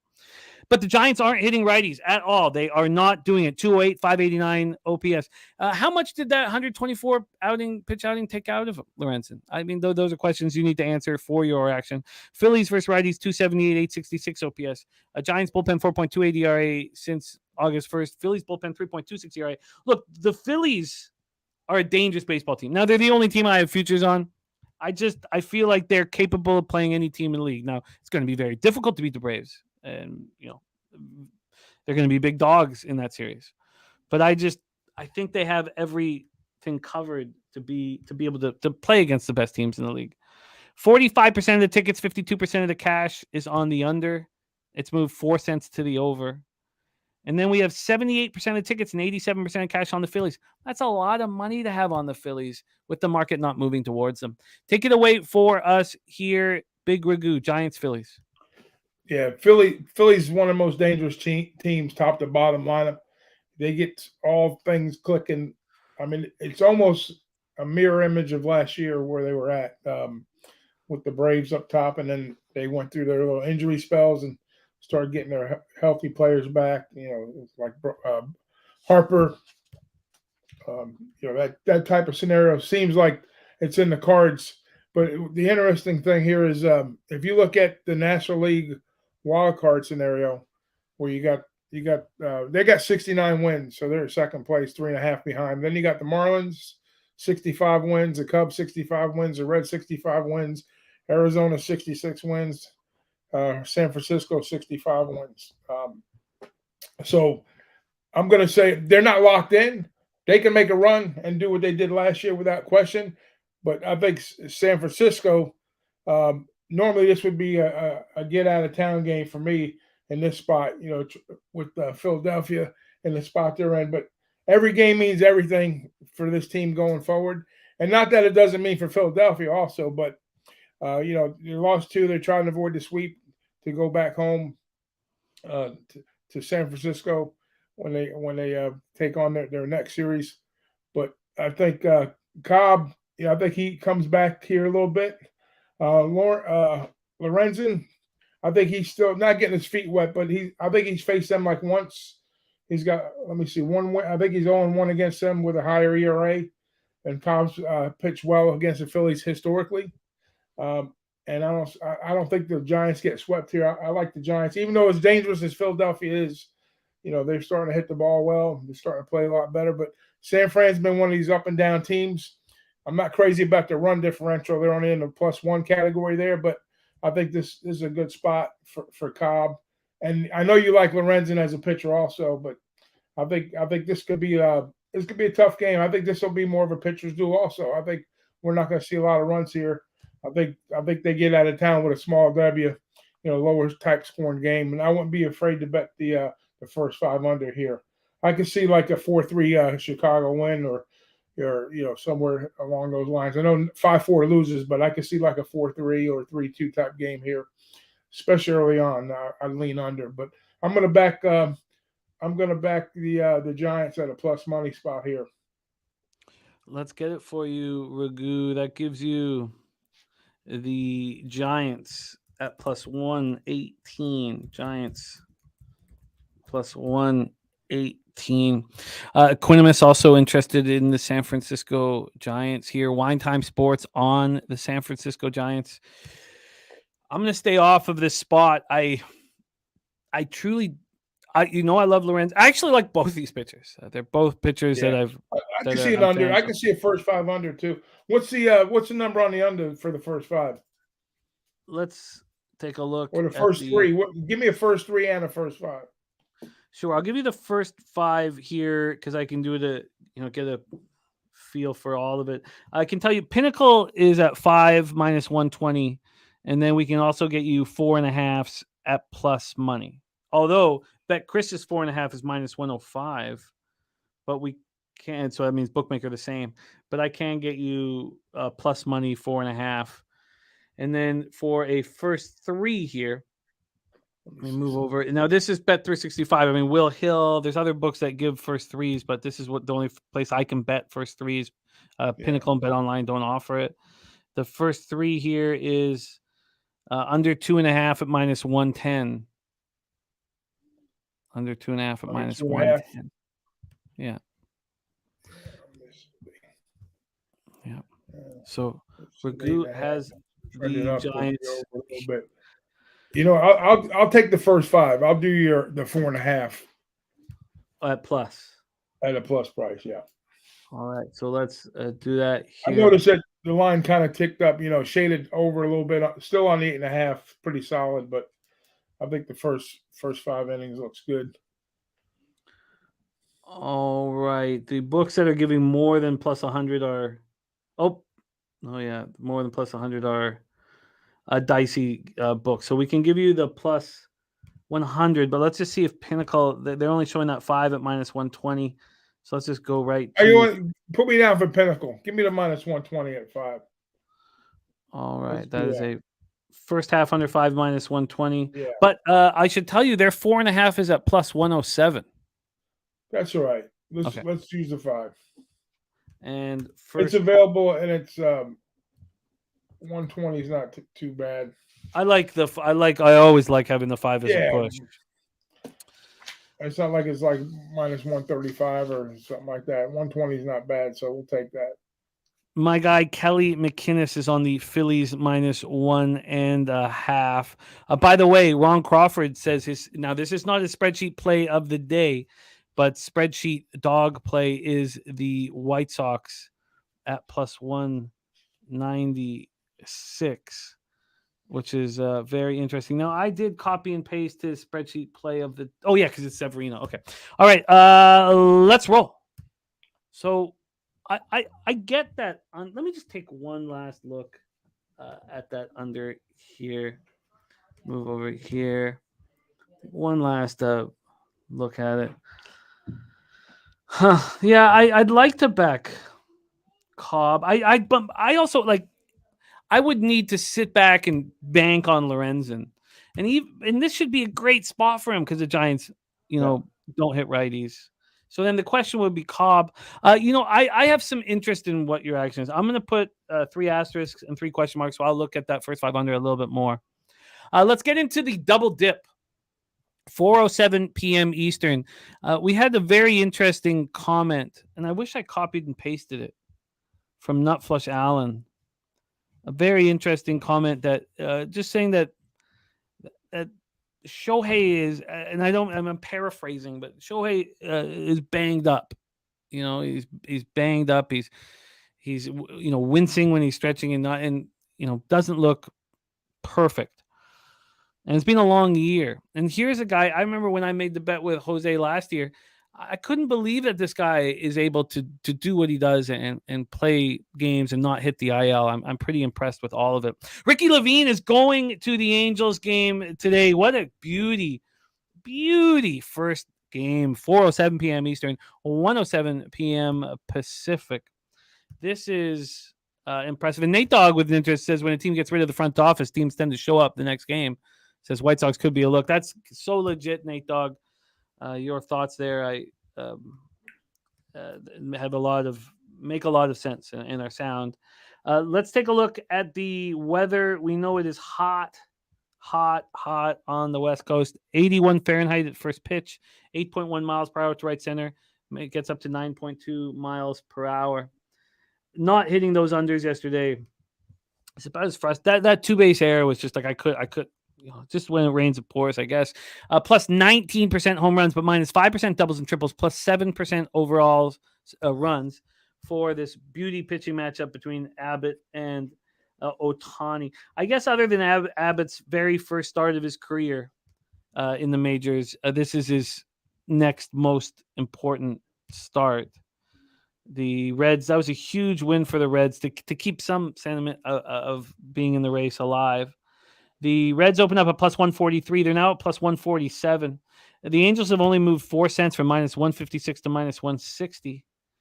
For first 5 total here, something that I'm interested in.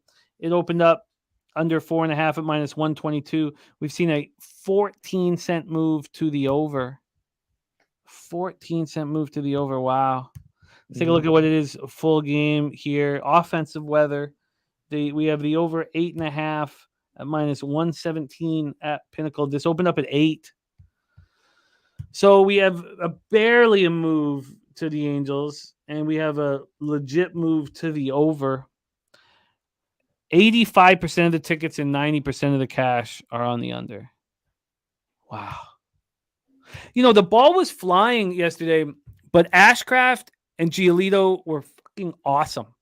Ashcraft had his career high in strikeouts. Yes, he allowed 3 solo shots, and Giolito's changeup was spectacular. Maybe spectacular is a little much, but it was as good as it's been all year. Giolito's bet on. I'm telling you that he's better than his numbers indicate. I believe. And he got hurt yesterday. 45% of the tickets and 87% of cash is on the Angels. Wow.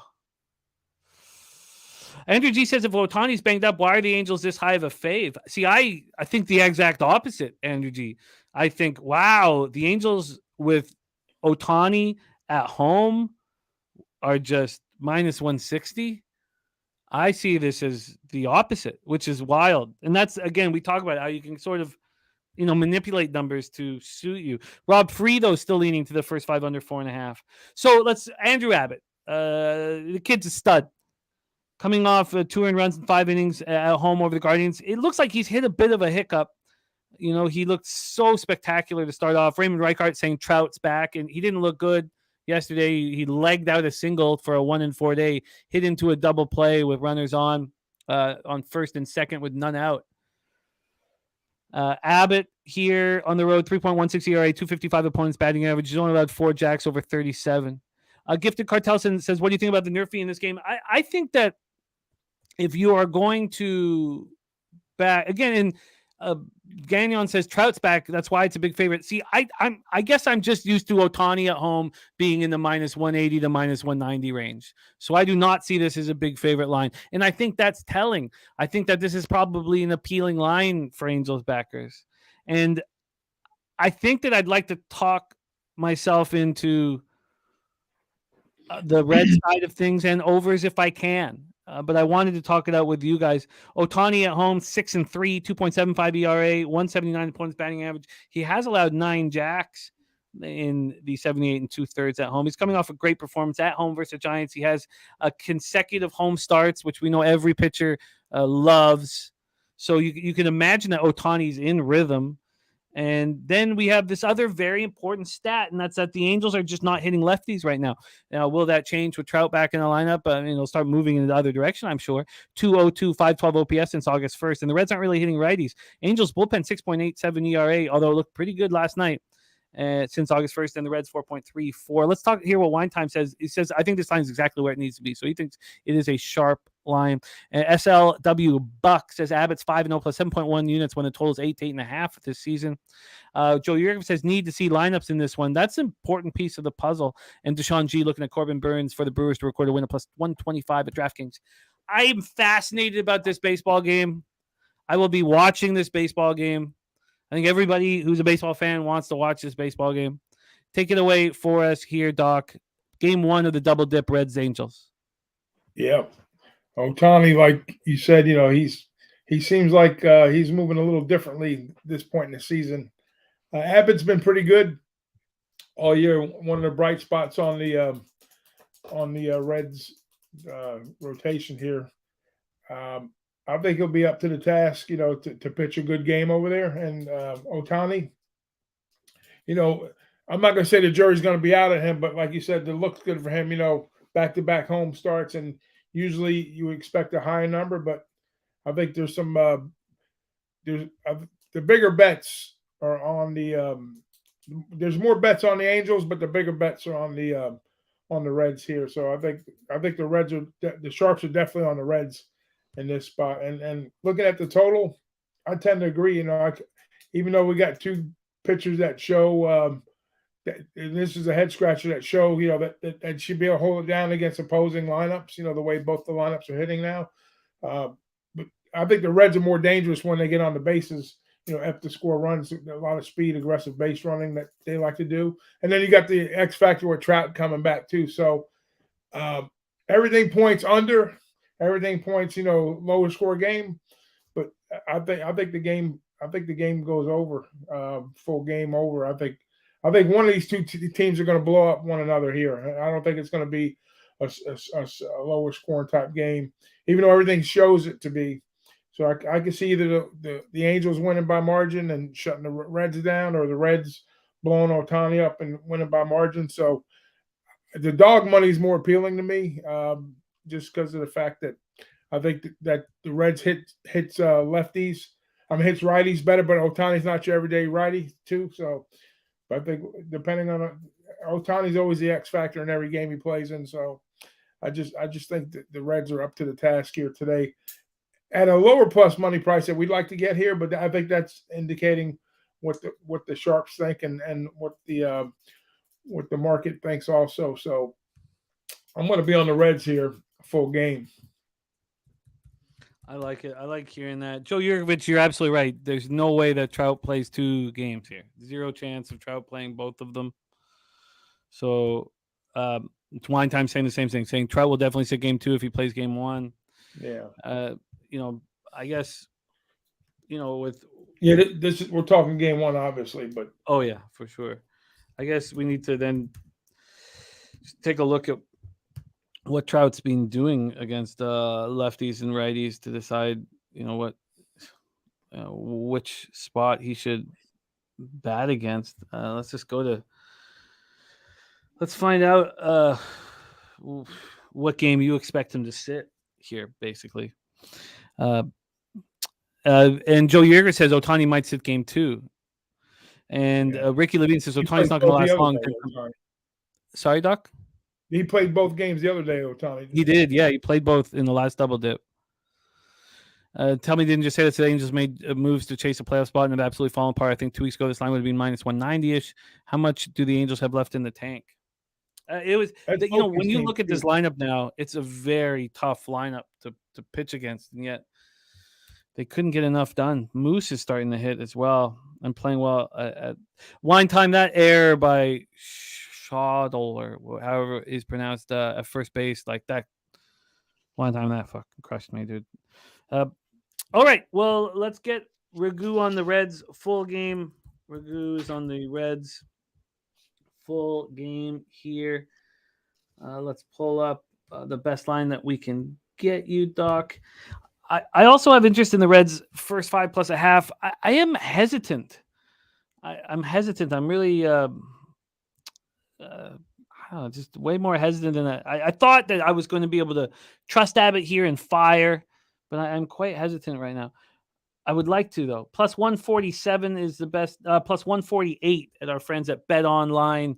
Plus 148 for Ragoo on the Reds. More plus money for Doc, who has an average line of plus money in every sport that he caps. And also the best line at Bet Online. So don't forget about our Bet Online poker night tonight. $25 buy-in. It all goes into the prize pool. We had 66 buy-ins. I think because you can rebuy for the first 3 levels. So I think we had 50 players in. We also have our added prizes. The winner was Dexter Pope in our last tournament. He got the free entry into our cappers contest.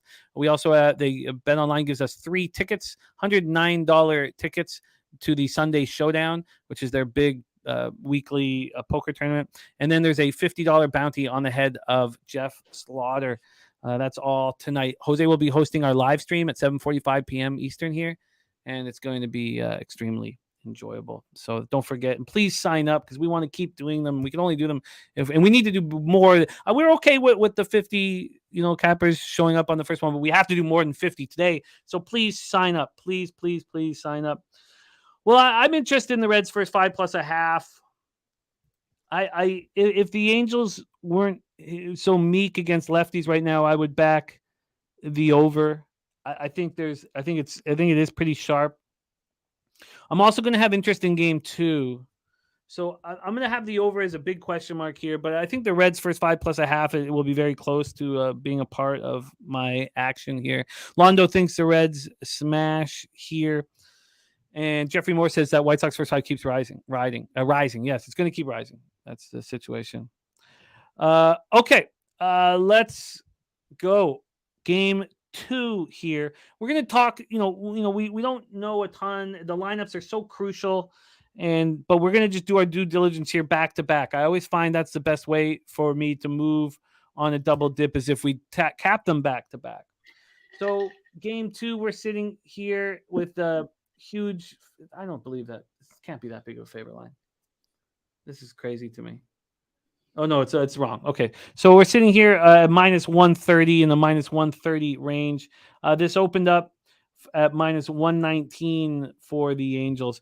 So we have Reed Detmers on the bump in a very similar situation that we were talking about with Lorenzen. Now, Reed Detmers didn't get the no-no, but he was on his way to a no-no, and that was after 2 terrible starts in a row. We just saw that from Luzardo. For whatever reason, these top pitchers, they don't have that third horrible start in a row, and then Reed Detmers decided to shove last week. He's been good at home this year. I should just kind of curtail that. Much better at home than he's been on the road, except that last performance was on the road. 4.36 ERA, 248 opponents, batting average. And now we talked about the Angels not hitting lefties. The Reds aren't hitting lefties. 217, 652 OPS since August 1st. The Angels aren't hitting lefties or righties. And now that will change probably with momentum and having Trout back in the lineup. And then I expect Brett Kennedy to be pitching. And I just watched him. He just pitched against the Jays, and he was good. I couldn't believe how good he was. This is a guy who didn't pitch in the majors since 2018 until this year. And one thing you notice about these guys is they're heart and soul ball players. You should have seen the squad cheering for him and slapping him and believing in him. And that's what happens when you battle your way back into Major League Baseball. He got 26 and 2/3 innings when he was 23 years old for the Padres. And then he didn't come back. We're talking El Paso, San Antonio, Worcester, Portland, Long Island, Louisville, all over America. And then he gets back, and they love him. Now, he's only throwing 12 innings. Allowed 4 runs, and he looked really good against the Jays. It's already 1-0 St. Louis. The game is on. I'll get that up here on my live spot, but it's already 1-0 St. Louis on the way for the Cardinals team total over. I was actually hoping for a possible nerfy there so that I could live bet, but the cards are on the board. So here, Brett Kennedy, Reed Detmers. Is there anything that you are looking at to happen in game 1 that would interest you in game 2, and talk about how you handle double dips? Usually when I'm a double dip, I'm usually on one or the other. But if I usually play the first game, I usually pass on the second game. So that was an easy choice for me, especially not knowing who was going for the Reds in the second game. So I just kind of skipped the cap altogether on it. I looked at Detmer versus them, and then that was the only angle I come up with. So I jumped off the second game totally. And if I'm right that I'm not right, but if Andrew Abbott pitches well here and the Reds take game 1, would that give you more interest to back Reed Detmers and the Angels in game 2? So if it's a big scoring event, if it's a tight game, maybe not so much. But if it's a blowout, then I might. And then depending on the lineup, we have to see. Like you said, is Trout's listed in game 1, correct? Not yet. We don't know. He hasn't been listed for game 1. Okay. No, we don't know. I mean, he's at this point. I hope not for my purposes and for all the Red backers anyway. But anyways, it'd be interesting to see the lineup too. Just going forward.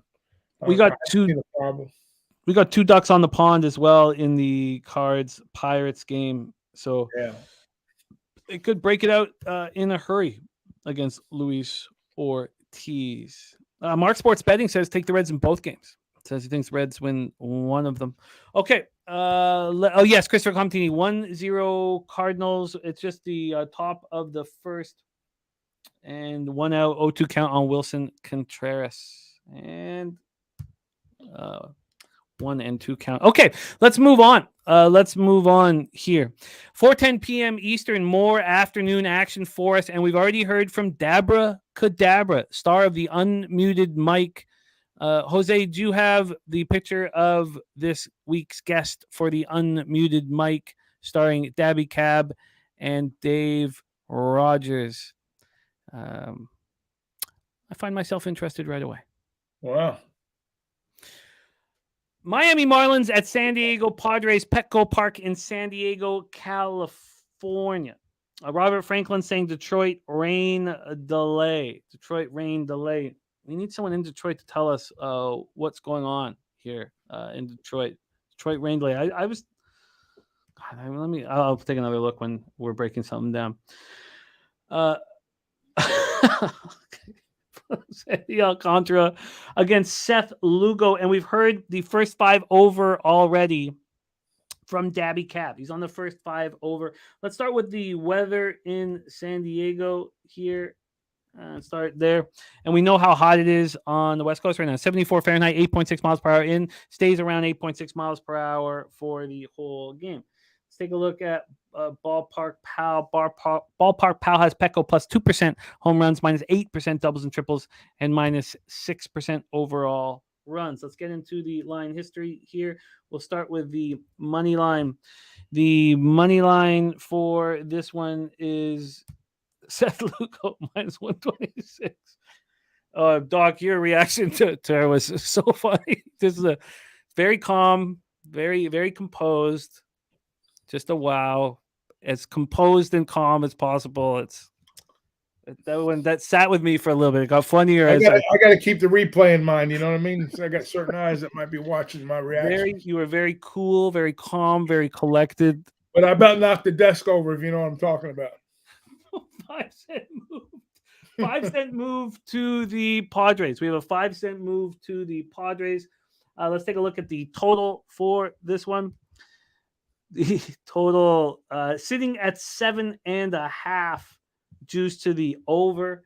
This got up to 8. So this opened up at 5:31 p.m. at 7.5 and moved to 8 at 10:54 p.m. and then back to 7.5.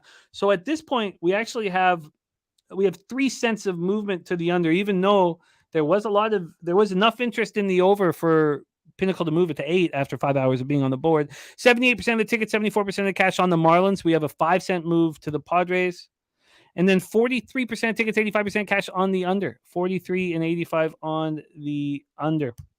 So, Sandy Alcantara, Coming off an 11-3 win at the Dodgers, he looked good. He allowed 3 solo shots, but that's a very dangerous lineup and a lineup that historically hit him hard, and he handled it. He's not been great on the road this year. 4.55 ERA, 264 opponents batting average. Seth Lugo on the other side, coming off a brilliant start at home versus the Diamondbacks. 9 strikeouts for Seth over 6 innings, did not allow a run. He's been very good at home all year, 3.30 ERA. Now, he does get hit, but it's a ticky-tack variety. 277 opponents batting average, but he's only been taking yards 6 times in 46 innings. The Marlins, 247, 28 OPS versus righties. Padres, 225, 692. The heartless, coward San Diego Padres have given up. You can just tell by their body language. But we know what they're capable of, and they have a high-end talent. Marlins, bullpen 4.28 ERA since August 1st. Padres 4.56. So take it away for us here, Doc. Marlins, Padres. That under look makes, that move makes sense initially because, like you said, the way that the Padres go about taking care of their business, they're like all or nothing. That high dollar lineup they have and the talent, they kind of reminded me, like Dom says it all the time, the Mets. They're all or nothing with this Padres squad, and the Marlins, they surprisingly enough, I thought their numbers would be not as good on the, where they've had struggles. At home, they were tearing the righties up pretty bad, and their numbers are decent on the road versus righties too. So, I mean, I get the moves, I get the question mark. So the big thing is what are the Padres going to do, against Alcantara here, to produce runs. I mean, I'm not going to say it's a low number, which is probably, but I would think, it'd be a little lower based on Sandy's numbers. Since the break, he's been producing, he's had some nice outings. His numbers are still skewed, his road numbers, but I think right where he is right now, I think Sandy is a play on type pitcher. Did I get to the window with him? No, because like I say, the Padres are one of those teams where they can open up pretty heavy-handedly. You never know when that's going to come. It's rain or shine with this team. And Miami's been pretty steady, all year, with their performance. They're a 3, 4, 5 run game type team. They're not going to blow nobody out, but they got bats. They arouse and the top of the lineup can be dangerous for the Marlins also. So, I mean, if Lugo is able to throw good, his numbers are not bad at home. Sandy's numbers are decent of late.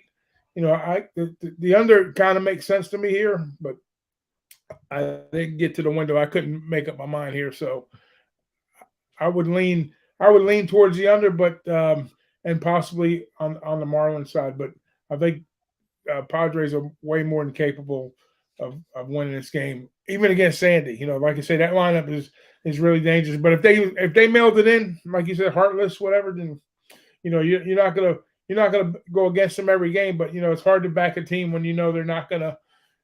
They're professional athletes. They're gonna go out there and go through the motions. But for the most part, I think they pretty much know the handwriting's on the wall for them, wild card spot. So they got to play another month, 5 weeks worth of baseball in the meantime. So I pass on the game. I just stay away from it. I would lean the Marlins in the under here, but I'm not getting to the window with it. It's funny here. I think that you see Sandy Alcantara going up against Seth Lugo. I know Sandy's looked better of late, but I feel like this would be a razor sharp picks gambler's first glance. I really do. I think this is gambler's first glance all over it. Of course, Sandy just held down the Dodgers, did allow those 3 solo shots, but he's not been good on the road.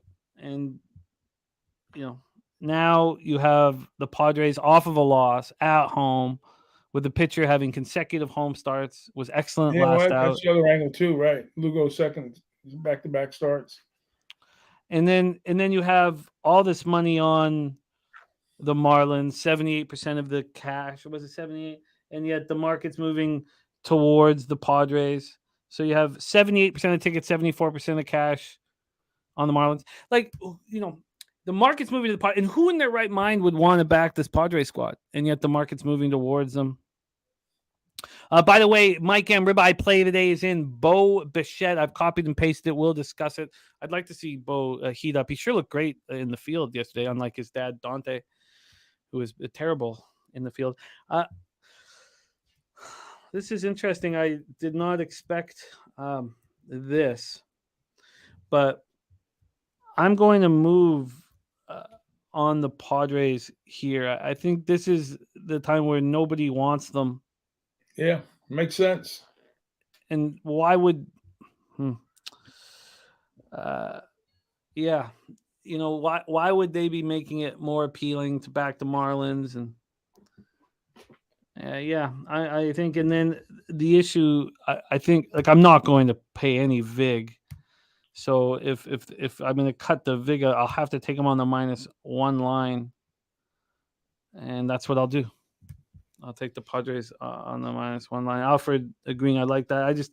I did not expect this to be a spot, and maybe that will hurt me in the end. But Padres -1 is going to be on my card. I mean, and if we think about it here, if you know, Dabby Cab's on the over in this one, and Ron Crawford's a spreadsheet Padres. I like that. It's not spreadsheet pay today, but spreadsheet Padres. If we think about this spot, Dabby Cab, like in the first 5/4, who is the most vulnerable to be lit up here? And interestingly enough, even though we can say Sandy's a better pitcher than Seth, but Seth at home's been pitching well. Sandy is the one who's a little bit more vulnerable. Yeah, man. That's what I'm saying. Even though his numbers look, you know, he's better than he was, you know, off the break of late, you know, the back-to-back home starts for Seth. And, you know, the only thing that put me off the game a little bit was the Padres' inconsistencies in the lineup. But, you know, maybe they get some big bats in there and they do damage early on. You know, both the numbers are pretty the same. You know, like they're logging about 1K per inning. Sandy's averaging, I think, right around 6 innings, a little better north of 6 innings on the road. You know, he's usually a workhorse for 7-8 innings, you know, when he's right. So, you know, we'll see. I mean, that's why, you know, the under kind of makes sense to me too a little bit. Pirates get out of the inning, by the way. 3-0 Cardinals right now. 3-0 Cardinals. So if you want the Pirates, are available at +3.5 right now. If you don't believe in Zach Thompson, the live total is sitting at 11.5. Dabby Cab says both pitchers could give up 2 to 5 runs in his opinion. So first 5 over is where I'm at. It's nice to get the 4. I get it. You know, I'll give Sandy the opportunity to get me here. Okay, let's move on. 6:40 p.m. Eastern. Colorado Rockies 48-77, 20-44 on the road. Rocco Ryder saying always listen to Nutflush.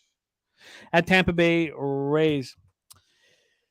Here we go. Tropicana Field in St. Petersburg. Austin Gomber going up against Aaron Savali. It feels like nice, Mally. I love hearing that you're on that first 3 as well. Beautiful.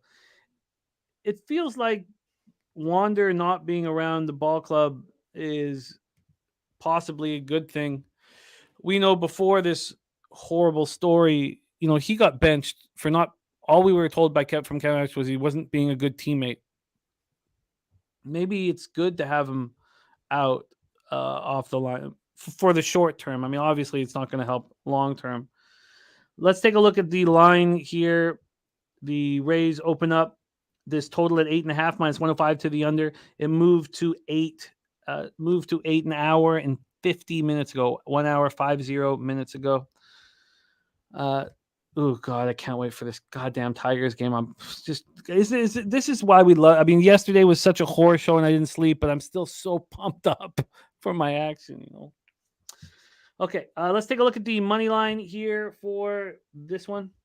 Oh, Cubs Tigers expected to start 1:45 p.m. says BJK. Thank you, I love it. Hunter Engelhart says not a fan of Thompson being hot and ready after having to wait that long, but his experience as a reliever should help that. That's a good point. Okay, let's take a look at the money line for this next one. Gomber, Savali. You have Gomber and the Rocks at +233. So there's been no movement. There was just a big buyback on the Rockies. The Rays at 9:47 this morning were -277. At 11:06 this morning, they were -260. 17 cents of movement, but we've had no move. So we've had no move overall on the Rays. And again, this total is sitting at 8 8 juiced to the over. So a move to the under and a move to the raise. Let's take a look at the cash flow and see what we are dealing with for this one. We have 23% of the tickets and 83% of the cash on the Colorado Rockies. 23 and 83. And then on the total, we have 61% of tickets and 50% of cash on this under. Here we go. Gomber coming off an ugly start at home versus the Diamondbacks. He got lit up and smoked. He's been bad at home all year. On the road, he's been very good. 3.59 ERA, 271 opponents batting average. Aaron Savali coming off a beautiful start on the road at San Francisco. 2.44 ERA on the year. He doesn't get strikeouts, but he gets soft contact. He's only allowed 5 home runs in 92 and a third innings. I mean, I know that Gomber throws in the thin air, but Gomber's allowed 23 homers in 130 and a third innings. Rockies versus righties, 254, 763 OPS. Rays versus lefties, 261, 703 OPS. Rockies bullpen since August 1st, 7.79 ERA, abysmal. Rays, 4.85 ERA. Take it away for us here, Doc. The Colorado Rockies on the road against your Tampa Bay Rays. My Tampa Bay Rays. Man, Savali minus 300 almost, right? That's a big time number there, man. And Gomber, you know what? He's like you said, he's pitched well on the road, and I think he's from Winter Garden, which is probably an hour and a half from the stadium, so it's kind of like a homecoming for him. He played high school ball down there, and that's where he grew up. But I'd like to see him do good here. As much as I like to back the Rays, first fives and whatnot, I think there's a little bit too much money. It's overpriced for Tampa here. I think for the short term, I think we get a better outing out of Gomber early on. If you go back and look, let me see, where's my stats on Gomber here? Okay, so his last 8, he's 3-2 with a 3.50 ERA. All right, and then let's see. However, 277. So there's if it 277, 323 over 16 and a third in August. So his August numbers, batting average against hasn't been spectacular, and we know how dangerous the Rays can be. And the Rays seem to kind of caught a little bit of fire. I think they're 2.5 back now against in the American League. So. And I agree with you on Wander situation. I think short term it's probably good, long term not so much. But anyways, for today's game, I think a little too much value, overvalued on Savali, and I think Gomber presents a little bit of value early on here. I think he's up to the task here to kind of keep it close early on here. So I'm not afraid to back him early in this spot here. Usually I'm on the Rays first 5, but today I'm going to be on the Rockies first 5 on the money line. Rockies first 5 money line. Interesting stuff with this one because I to get the Rockies, you can get the Rockies first 3 plus a half at a pick'em price, and then all you need is 9 outs from Tampa Bay. The last time I said that was a plus money spot for Josiah Gray, where I said all we need is 9 outs from Josiah Gray, and that's exactly what happened. It was 0-0 after 3. We cashed the plus a half. That's not a bad look either, You might have put me on to something there. I was looking for something else, but that's why I'm sorry. I was looking down, but I can't find it. I had a friggin' note on Gomber too that was made my decision to play that early on too. Like I say, his numbers are not bad across his last 8, but his August numbers are a little skewed a little bit, but on the road, and I'm sure some of that plays into some of his home numbers, like you said, playing out in Colorado. But I think it's a good spot for Gomber early on here. I really do. And I think just putting too big of a price on Savali's head here for that number. So yeah, I'll be on the Rockies here the first 5. And you know what? What'd you say the first 3 is even money? Well, it's minus 110 at Bet365 right now. Yeah. But to give you an idea, the first 5 plus a half is plus 138. Plus a half. And the first 5 is plus 210. The first 3 plus a half is minus 110. Jesus. Rand says, why would you bet the Rockies? look, if you only look at the final score of the Rays-Rockies game, you'll see, oh, yeah, the Rays smoked them. But anybody who had Rays money line last night, or Rays -1, you shit your pants. They thought they were going to lose that bet. I mean, what was it? What, the bottom of the 8th inning? Yeah. That they exploded? The Rockies were ahead that whole time. Yeah, the whole game. And that's what I think. I think Gomber, he'll give good numbers, up in maybe 5-6 innings here. So I think he keeps it competitive early on. And the good teams, they always come from behind and win. The playoff teams, the champions, they're the teams that come from behind late. And Tampa's one of those teams. The Braves, we see it year in, year out with these teams that do play this type of baseball. It's not a stretch run. It's not like a horse race where guys coming out of the gate. And we do have those teams that do that, but baseball, the average team scoring about 4 runs a game, 4.3, 4.2.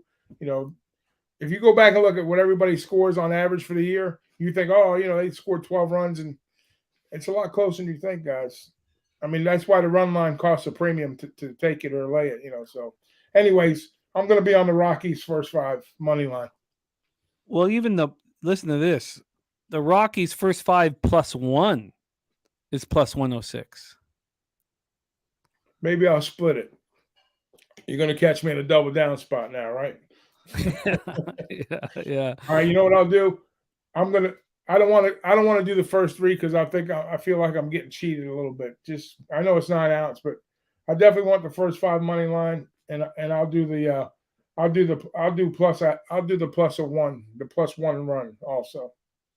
Okay, so let's move. Sorry, I went just to help Dav Finn. Yeah, Dav Finn, I beat it by now 30 cents then by betting yesterday at 5 p.m. But beating those market moves is not always first helpful. 5 +1. Wow. First 5 +1 is +106. That's a first for me ever. Oh, nice. I love them. I love the first 5s +1s. Rockies first 5 +1 +106.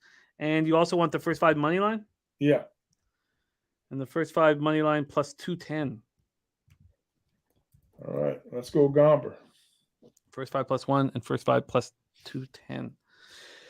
Wow, welcome home, Gomber. Get the job done. Has he had a start at Tampa in his career? I don't know. I don't think so. I think it's the first time. So this is the friends and family start? It could be, yeah. Please, that would be the only thing that we saw it work out fine yesterday, but it's a spot that. What do you think about, like, through your history of capping? Do you want to back a pitcher in their friends and family start, or would you prefer not backing them? No, I do. It's more. I'm not gonna say it's more of an emotional thing, but it's just one of those things, where they kind of, they circle those games where they're coming home. He played at FAU. That's where he played his college ball when he went to school. But there's a lot of talent that comes out of Central Florida for baseball. And I see a lot of same things happen. Not necessarily pitchers all the time, but quite a few. I'm gonna go through quickly here because he's pitched in Miami a bunch, but I wanted to see if he's ever thrown at the Trop. Not in 23, 22, 21. In 2020, did he throw at the Trop? I would sure like it if he had of. No, he did not. And then, and I doubt that he did in 2018 in his rookie year. 2018, he did not. So this is his first start in front of friends and family. And Billy Brisbane in the house, as depending on the player. Kelly McInnes looking at the over 8. Okay. We have not heard the pimp slap spot yet. Andre Engelhardt said Thompson looking sharp that first inning, pounding the zone with real good movement. Well, I'm interested, Ragoo. I'm not entirely sure, and I'm not going to double up here, but I'm very interested in what you're doing with the Rockies here early. I mean, can I get the 9 outs? I'm very interested in the first 3. All right, let's move on to 7:05 p.m. Eastern. And we have the Toronto Blue Jays at the Baltimore Orioles. And we have the ribeye play of the day here in business. And it is Bo Bichette at +170. Londo says you guys like first 5 plus half. I mean, Londo, you can connect the dots however you want, but Doc moved on the first 5 plus 1, and he moved on the first 5 money line. So he's on both. Yeah, to answer his question, I'm a big first 5 guy. Mm-hmm. But no, he was asking if you like the first 5 plus a half and not the money line. And no, that's not the case. He's on the plus 1 and he's on the money line. Yeah. He likes it all. Yeah. Deacon Mike betting the Cubs team total over 3.5 for that game that's popping off here now in 38 minutes. Mr. Heat says Flaherty a scratch. I believe you're absolutely right. Dean Kramer is pitching, and that's interesting. Kramer's going on. I really thought that. I hope that it's an injury or sickness. Shit. Because it's a bad message to send to Jack Flaherty. And so I'd love it if anybody has inside information on why Jack Flaherty is being dropped. Because if it's just that they want Kramer to go in this big game, then I hate the. That's why they went out and got this guy. Exactly. It's got to be, right? There's got to be something going on. Who cares that he's had a couple of bad starts in a row? This would be a perfect opportunity for him against a Jays team that hasn't seen him very much. BJ's on the Toronto Blue Jays money line. Billy Friedrich's on the O's at home at plus money. And I will have to be on the O's here. But I'm very nervous about this series. And Billy Brisbane says, no way Kramer pitches better than he did on National Dean Day. Mr. Eat says, man, this is a tough game, man. It is. But I really... If I was just picking my spots on the Orioles, I'd be doing better than I'm doing just backing them every day, because the spot, I did not want to back them yesterday, but I did. Ron Crawford, spreadsheet dog here with the Baltimore Orioles. All right, let's talk about it. Orioles 36-24 at home. They've had the Blue Jays number this year, but the Blue Jays are not intimidated by this Orioles squad. They don't feel like they're as bad as their numbers indicate against the AL East. Justin McElvey also on the Blue Jays money line here. So let's pull this up. First, we'll talk about the weather in Charm City. And again, congratulations to all of you guys who had the Orioles season win total over 76.5. Paid out 2 days ago. 79 Fahrenheit, 7.9 miles per hour right to left. Starts at 7.9, ends at 4.6 miles per hour. Then let's take a look at the Oriole 15% home run. Oh, maybe I should refresh that. Maybe they'll have a different pitcher now. Let me just refresh it. Let's refresh it and see if it changes. No, mine is 15% home runs, plus 6% doubles and triples, plus 7% overall runs. Alondo riding with the Orioles. He says he has no fear. Billy Friedrich says, look at O's numbers versus Gausman. Yes. Yeah, they've got to him. But he was also an Oriole. And he's coming off a rough start. That was the start after Kikuchi shoved. And now the Gausman came in, and it was a very high-scoring game. Very, very high-scoring game. And Gausman got touched up. 9-4 loss at home, 5 earned runs over 5 1/3. He's been good on the road. 3.38 ERA, 242 opponents batting average. Londo on the Orioles, plus 123. And the Orioles versus righty since August 1st, 268, 746 OPS. But the Jays look like that day off really helped them. I know that they're only hitting 222, 669 OPS, but you can tell a lot by this team's body language. And even the guys who have been struggling somewhat, like Vladdy Guerrero, he had a good day yesterday, even though he opened with that double play with runners on. Blue Jays bullpen has been lights out since August 1st. Very, very good. And so is the Orioles bullpen, but not quite to the same extent. Let's take a look at the line history and the cash and then hand it over to our guy, Ragoo. First off, this total is sitting at 8. It is sitting at 8. It moved 8.5 after 1 minute. And interesting, it came back at 8:40 a.m. and has gone back to 8. So 1 minute it took, and then it stayed at 8.5 for 15 hours. Then we'll take a look at the money line for this one. Let's get over here. The money line for this one. We have the Orioles are at plus 122 at Penny. They opened up at plus 111. So the line moving towards the Toronto Blue Jays. Billy Friedrich says Jays 2-5 and Gausman starts since July 1st. Mark Schlemberg says that throw to first by Bichette was nuts yesterday, kids. When you saw that throw, you're like, oh, the Jays are going to win. That's the kind of thing that just just pumps up the squad when you see a throw like that. That was just so incredible. Okay, so let's take a look at we've done it. Total money line. Sorry, let's go over to the cash and then hand it over. Here we go. So we have 41% of the tickets and 50% of the cash on the Orioles, and yet market's moving away from them. Then you have 62% of the tickets and 68% of the cash. Really interesting that the total would drop back to 8 in that situation. Really, really interesting. I mean, it took them 1 minute to think that they had the wrong line. Mm-hmm. Okay, let's go, Doc. Big game for us here, and for your Rays. Take it away. Another somewhat of a homecoming game, but in a different avenue, right? With Gausman coming back to Camden Yards. I was thinking about that Flaherty thing. So, if you're looking at the Jays schedule, do they have to play the O's again before the year's out? Yes, I think there's one more series in Baltimore. Yeah. Let me double check that.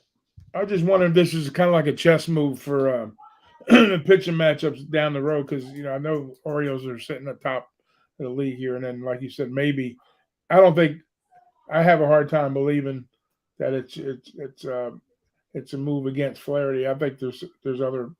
I'm not gonna say politics, but it's like it's a chess game type thing. I think that's what I believe, anyways. But it does change the look though with Kramer slightly, but Kramer's been pretty good, 11-5, 4.5 ERA. Oh no, you were right. This is it. This is it, huh? Tonight and tomorrow. That's it. No more. You know who the Jays see though. The Jays see the Rays in 7 of their last 10 games. Oh wow. Yeah, that can get real interesting. Wow. What about so who's the probable for tomorrow? Did they list anybody yet? Well, it's Kramer is the one who's listed. So I really am interested to see if Flaherty was just given an extra day of rest, or they're actually they've been using the 6-man rotation. They can't cut Flaherty at this point. Yeah, I know. I think, and I've had some good luck with the Blue Jays this year, as you know, right? But I bring it up every time I get with you. But I don't hate on them. I love the Jays. I got a lot of family there. You're my family. You love the Jays. I love the Jays. No hate on the Jays. But today I'm not liking the Jays at all. I love Gausman, and I'm not liking the Orioles at all. But I was kind of geared up towards like an under here in this spot here. I thought that was an interesting look with the money and the way the line was going too. So I think I know Gausman is going to pitch a decent game. I think Kramer, he might be up to the task possibly, but that was my initial look. I mean, now it's more of a lean versus a play for me, because that was my initial look with Flaherty. I capped it under, like a full game under here, because both bullpens right now are lights out. You know what I mean? I know they blew the game last night. Jays had a big comeback, took the game away last night, but you don't see too many of those type of scenarios happen for Baltimore. But, both teams are up to the task here. I think both pitchers are up to the task. Both bullpens are good. It just makes sense to me to get on the under here a little bit. Can you give me some market moves on the total so we can look at that? I can. I thought that that this has just got playoff baseball written all over it. Yeah, certainly did last night. Right now, we have 37% of the tickets and 32% of the cash on the under. And the fascinating thing that we spoke about was how this total went from 8 to 8.5 after it was on the board for 1 minute. It took 1 minute to go from 8 to 8.5. Then it was at 8.5 for 15 hours before it came back. So it's now the under. When it came back at 10:30 this morning, the under was juiced to minus 111. The under 8.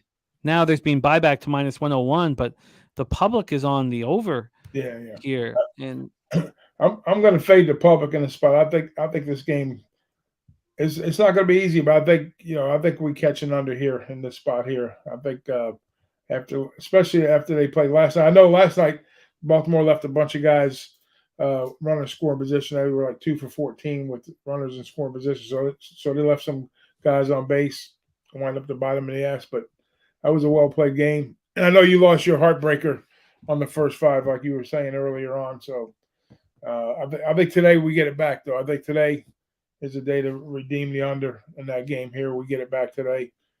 I'm at the first 5 full game. Full game, yeah. You have usually I cap the game first 5 unders, but these bullpens are so strong. I'd rather take the the runs and go along with them here because I think the bullpens are that good. Jay's bullpen is really good right now, and Baltimore's been good all year. And both teams had the day off before the series started. That's so, true too. All those guys can go again. They're rested. Wow. Okay. I like it. Under 8 at -101. And, BJ Londo going head to head will be, I'll be thinking about you guys watching this game. And I feel like I can't get off I'm really nervous about this series. The Jays have not gotten within striking distance here for so long. And I'm nervous about the Jays. If the Jays sweep this, I mean, they have a really weak schedule except for then they play the Rays 7 of their last 10 games, but they have a really weak schedule ahead of us. And then who the Orioles play next? They play the Rockies. The Rockies go from Tampa up to Baltimore, and you can expect the Orioles to rake in that one. Okay, let's move on. We have a question from Nasty Nate. Are you able to play poker with us tonight, Doc? What time are you guys playing? 8 p.m. Eastern. 8 p.m. Eastern. 8 p.m. I don't think I have anything going on. Yeah, I just have to make a little deposit in the bet online, and we'll be good to go. We'd love to have you on. And we're also going to be having a live stream that you could jump on if you'd like. Sure. It's extremely enjoyable. Extremely enjoyable. You're getting love from the Sweaty Butcher for your hat. Says that's the best hat. Yeah, this is the first time I wore it all year. I took the dust out of the closet and pulled the sticker off and threw it on the big melon head I got. Oh, that's a beauty. All right. Sean Pulliam says, when was the last time Baltimore has been swept? Good question. They've been so consistent. How could they not be consistent with those studs and Rutschman and Gunnar? Okay. So look, I've got to bet the Orioles every day, but I'm nervous about it. And then Ragoo's on the under 8 -101. Let's move on. 7:05 p.m. Eastern, and we have arrived at Ron Crawford's spreadsheet play of the day. Oh. And it is your New York Yankees -1 at +106 for our friend Ron Crawford.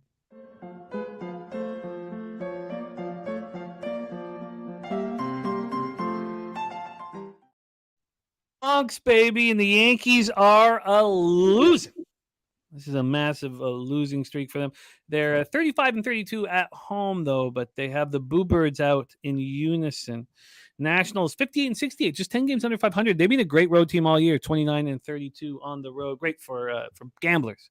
Yankee Stadium in the Bronx, New York. Let's take a look at the weather in New York. 74 Fahrenheit, 8.4 miles per hour in. Stays between 8.4 and 5.6 miles per hour. Let's get over to Ballpark Pal, and they have Yankee Stadium plus 10% home runs, minus 12% doubles and triples, minus 3% overall runs. Going to the line history next. We'll start with the money line.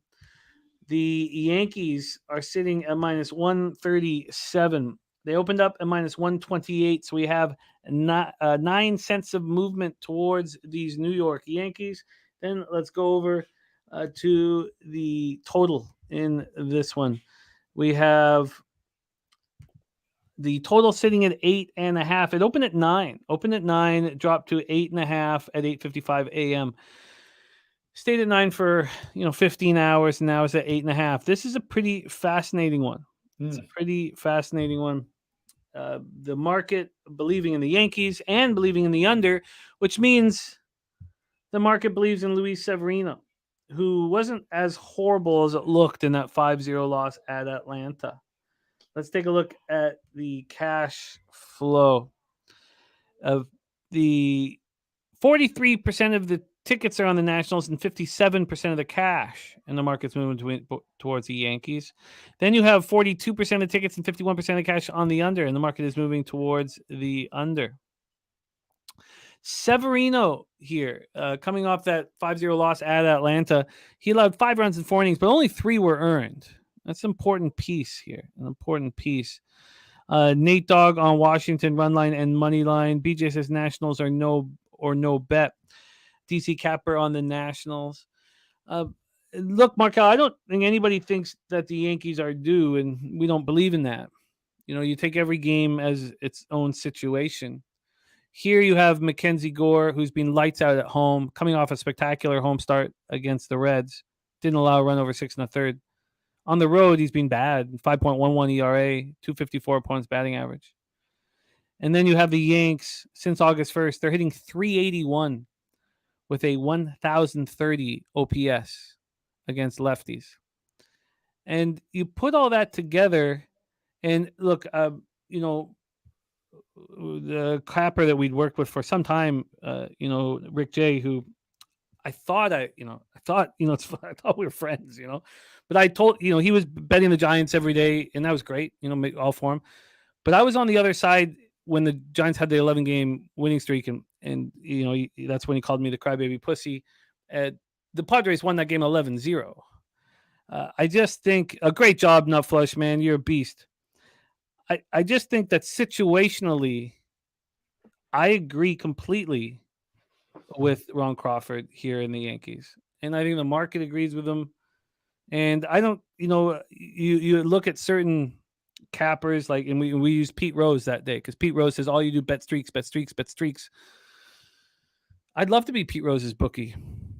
I would do that in a fucking second.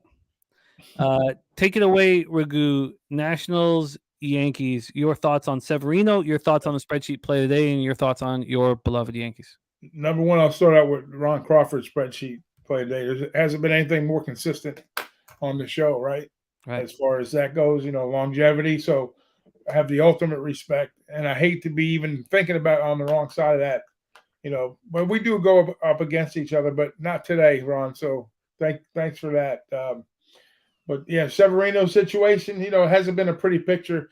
It seems like every year there's something that comes along up with Lewis and injuries or, whatever scenario. He never, ever since he had like that one really, really good season, just been a lot of up and downs for him. I'm always cheering him on. Hopefully he gets the best, gets things righted for him. But, I know he had a decent outing, 4-0 loss. I think a lot of that weight is carried over to this game.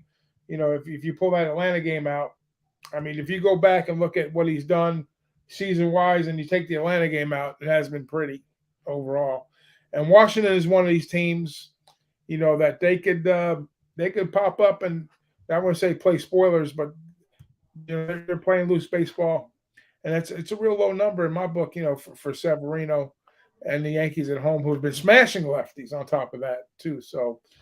But my first look was to kind of not fade Severino and the Yanks, but just to play on a team total for the Nats here, because I think they'll get some runs here. And even the Yankees, for that matter, like you said, the Yankees are smashing. So it seems like the over is a gift here in my book. But the minute I play that, they win like 2-1, some stupid shit like that. So I'm not going to play the game. I'm going to focus on one side, one team, one total, and it's going to be the Nats over 3.5 runs. Ragoo is on the Nats. Team total over 3.5. Let's pull up what Pinnacle can offer you here for that team total. We'll look at a couple different books as well, as Pinnacle does not. Gore's lifetime. He's facing the Yanks for the first time, right? First time. That should help him. Yeah, he's going to need help today too. I lean over. I think the over can come into play, but like I said, the only reason I'm not playing the over because the minute I go to the window with this thing, and I know it's trending under a little bit. Right? Which way is it shaded on the total right now? The total, I thought it was moving. Let me pull this up again. I don't want to say something wrong. Sorry to throw that curveball at you. Oh, no, it's all good. Yes, this total is moving to the under. It is moving to the under. Yeah. Wow. And your team total here is very juiced. Is it? Yeah, it's minus 139 here. Wow. Team total for the Nats over 3.5. That's probably one of the bigger juices I'll lay this year, but go ahead and lay it for me. I don't. I get that you don't want to catch a falling knife and all of that stuff, but from a situational standpoint, I see exactly why the spreadsheet play today has led him towards the Yankees. Well, they got history on his side too. I think the Yankees, this is like their longest losing streak since what, the 30s or something like that. They haven't lost 10 games. Well, some ridiculous number. I'm sorry, 1982, and that's far cry from the 30s. But yeah, they did lose 11 games in 1913. That's what it was. All right, 1913. Smoking the Ron, break the streak, Ron. Let's fire Aaron Boone. Let's fire that fucking Aaron Boone. Let's get him out of New York. Let's get him gone so we can clean I'm going to join him. I'm going to join him. You're going to join a spreadsheet? Yeah, I'm going to take the Yankees on a -1 line. This is a spot where everybody is going to be, on the Nats and everybody, using a vividness, recency bias on the Yankees offense. What do you think about that total, though, dropping down? I mean, you think you think Severino's going to pitch a decent game and the Yankees are going to yes, exactly. Score like 5 runs, 6 like a 5-1, 6-1 type game, possibly. Yes, exactly. That's exactly what I think is going to happen. I think the market's telling us that Severino's going to pitch well, and this is the type of spot where everybody's on the other side, and I can almost hear Ron Crawford's big balls banging around. I'm gonna join him on this. I'm gonna join him on this. I mean, 94% of the money, 67% of the bets are on the Washington on the run line, but 94% of the money's on the Yanks. That's wild. And it's a 50-50 spot, but the market moving towards the Yankees. Look, that's a good look for you right there, my man. I'm gonna run with it, and we'll see. You can be right, you can be wrong. You have to deal with the consequences of betting it, and always. So I'm going to do that. And we'll see what happens. There's our guy, Smoking Mirrors, ready to play some poker. Smoking Mirrors is going to be in this the poker game tonight. Smoking Mirrors, you can jump on screen with us too. Smoke, I'd love to share the screen with you if you're down. Would love that. Okay. Nut Flush Allen says, one of my habits is finding all talking head headliners in all sports and betting on the other side. It is very helpful. Equinus says, what's funny to me? They're still the favorites. Yeah. And the market's moving towards them.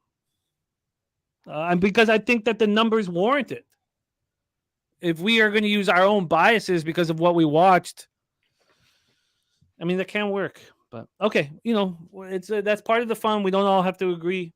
Let's move on. 7:10 p.m. Eastern. The Los Angeles Dodgers, 76-48, 33-27 on the road at the Cleveland Guardians, 60-66, 33-31 at home. We're at Progressive Field in Cleveland, Ohio.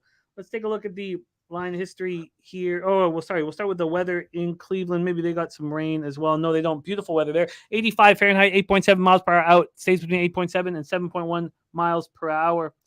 Let's take a look at Ballpark Pal, see what their expectation is here in Progressive. Plus 29% home runs, plus 19% doubles and triples, and plus 15% runs. It is tied with Guaranteed Rate Field as the most offensive situation on today's board.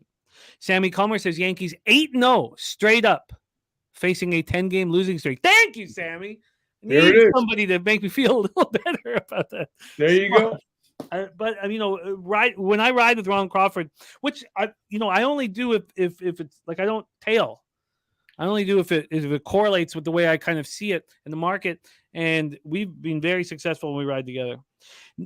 Nate Dogg on the Dodgers -1.5. Jeffrey Moore was born the year the Yanks lost 10 straight games.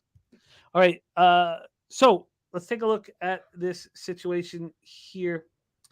Move over here. Xavier Curry versus Clayton Kershaw. This is a beauty pitching situation, but very offensive weather. This opened up at 8.5, and it moved to 9 at 2:20 in the morning, and it stayed there for 5 hours before it went back to 8.5. But within a minute, it started moving towards the over at 9. But then they moved it to 8.5 at about 7:45 this morning. So if we're looking from the opening line, we have 5 cents of movement to the over. 5 cents of movement to the over. Oh, by the way, Pimp Slot play of the day is in, and it is the over 7.5 in the Brewers game, which makes me very nervous as I'm on the early unders in that one. But hopefully he's just going to, part of the cap is beating up this Twins bullpen that's been horrific. It was a big win for the Guardians yesterday. Can they carry it over? Right now, the Guardians are plus 197, which means the Dodgers have gone from minus 196 to minus 217, a 21-cent move to the Los Angeles Dodgers. So we have a very slight move to the over. We have a move to the Dodgers. Let's pull up the cash flow and see what it says. It says that 18% of tickets and 80% of the cash are on the Guardians. Market's not moving towards them. 39% of tickets and 69% of cash is on the over. 39 and 69. This is interesting spot here. Kershaw, 11-4, 2.48 ERA, 1.03 whip on the year. Coming off a 7-1 win at home versus the Brewers, he made it through 5 innings with the solo shot allowed, just the solo shot, 2 Ks, 2 walks. On the road, he's been good this year. Not quite as good as Chavez Ravine, but 3.09 ERA, 231 opponent's batting average. Xavier Curry with the special opportunity to go up against Clayton Kershaw. He's been very good this year. He's the reason why Savali was traded. Xavier Curry, in his last start, allowed 1 earned run over 6 innings and a 4-1 win at home versus the Tigers. Now he has consecutive home starts. At home, he's got a 2.48 ERA and opponents are hitting 222 off of him. He's allowed 2 home runs in 40 innings. But yes, this is a very offensive situation. The Dodgers, since August 1st, are hitting 262, 742 OPS versus righties. No team is hitting lefties as bad as the Guardians since August 1st. 178 average, 476 OPS. And these bullpens are playing out of their mind right now. You see this happening this time of year. The better teams have their bullpen step up. Now Guardians bullpen fell apart in July, stepped up in August. Dodgers bullpen 2.70 ERA, Guardians 2.87 since August 1st. Fascinating game here.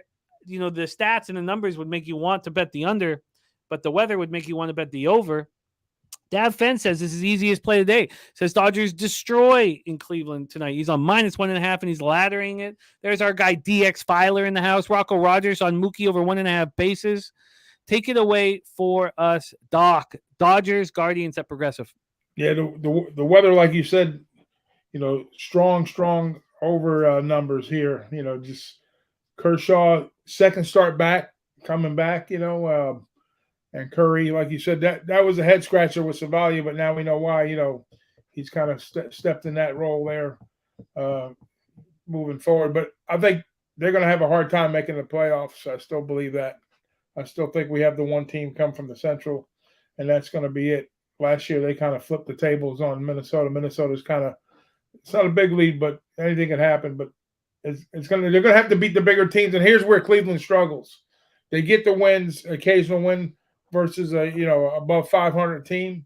Yeah, they won the game yesterday against the Dodgers, but today I think the tables get flipped again on Cleveland, even though it's a nice look for Curry, but the Dodgers are raking right now. And I haven't played a lot of Dodger action this season, but I think this is a good bounce back spot for them, especially with Clayton. We'll see what he's got. You know, like I said, the first start back, he looked pretty good. 1-1 ball game. You know, gave up 1 earned there. And I'm not hating on Curry, but I think the Dodgers are that much better in this spot, in this role. And I think they come away with a win here by margin. So I'm going to be on the Dodgers on the run line here. Run line for the Dodgers. I wish this weather wasn't like this. I'd love to back Xavier Curry to have a good start against Kershaw, who's going up against a team that can't hit lefties, and Kershaw, you know, wanting to step up for the club after a loss, even though they're in fine position for their playoff hopes. But I can't do that. I can't really do anything with this spot here, except I get why you are backing the Dodgers. So let's lock Ragoo in. Ragoo, Dodgers minus 1.5. There's Troy Torrance in the house. We made the announcement today. Troy, my co-host for this year's NFL football show every Tuesday night at 8 p.m. Eastern. Bankroll Blitz. Troy Torrance rolling with me. Jose, do we have the 10 the short little intro that we play right before every episode of Bankroll Blitz? You're muted, my man. God fucking damn it. That'd be cab rubbing off on me. Yeah. I'd be lying if it was actually 10 seconds, but it is uploaded, yes. Let's see it. This is White. Wide open Torrance! Oh, baby! Touchdown! How do you leave the best receiver in the NAIA that wide open? You show, and that's what we do! Cat! You're proud of me? And it's caught! Oh my goodness! Troy Torrance comes down with it! There we go, man. I'm pumped up. I'm fucking pumped up. Let's lock Ragoo in for the run line -1.5 here.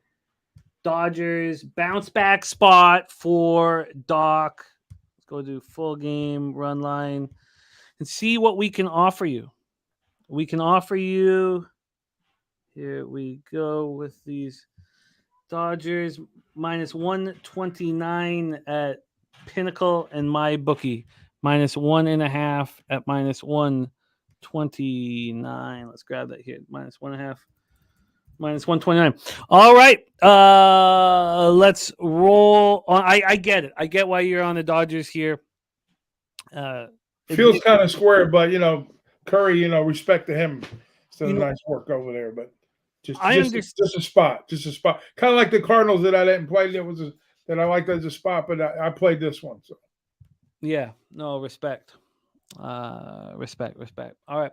Let's roll on. Next up for us, 7:20 p.m. Eastern. New York Mets, 59-68, 28-40 on the road at the Atlanta Braves, 81-44, 43-22 at home. There's our guy Big Show picks in the house. What up, Big Show?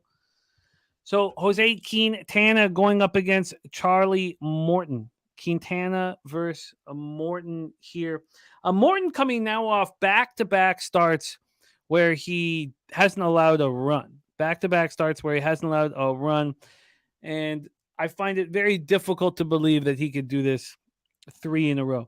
And I would like to back Quintana. He seems to have magical fairy dust that he sprinkles over his opposition. Now, do you want to go up against the team with the Braves who are hitting .301 with a .944 OPS against lefties, second to the New York Yankees who we're backing today against lefties?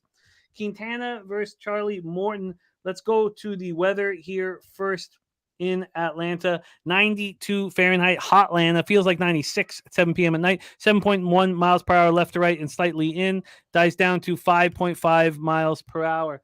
Let's go over to Ballpark Pal for this spot at Truist Park. -1% home runs, +2% doubles and triples, +2% runs here. So let's move over to the line history for this one.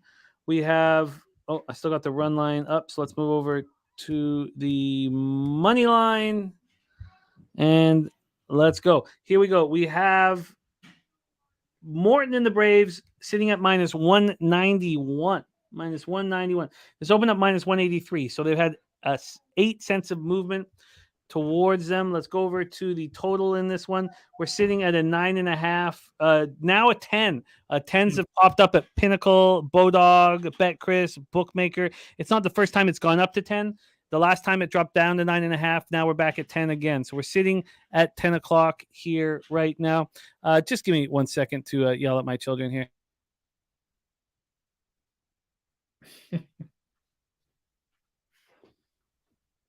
There we go. Hopefully that worked. Doesn't sound like it did.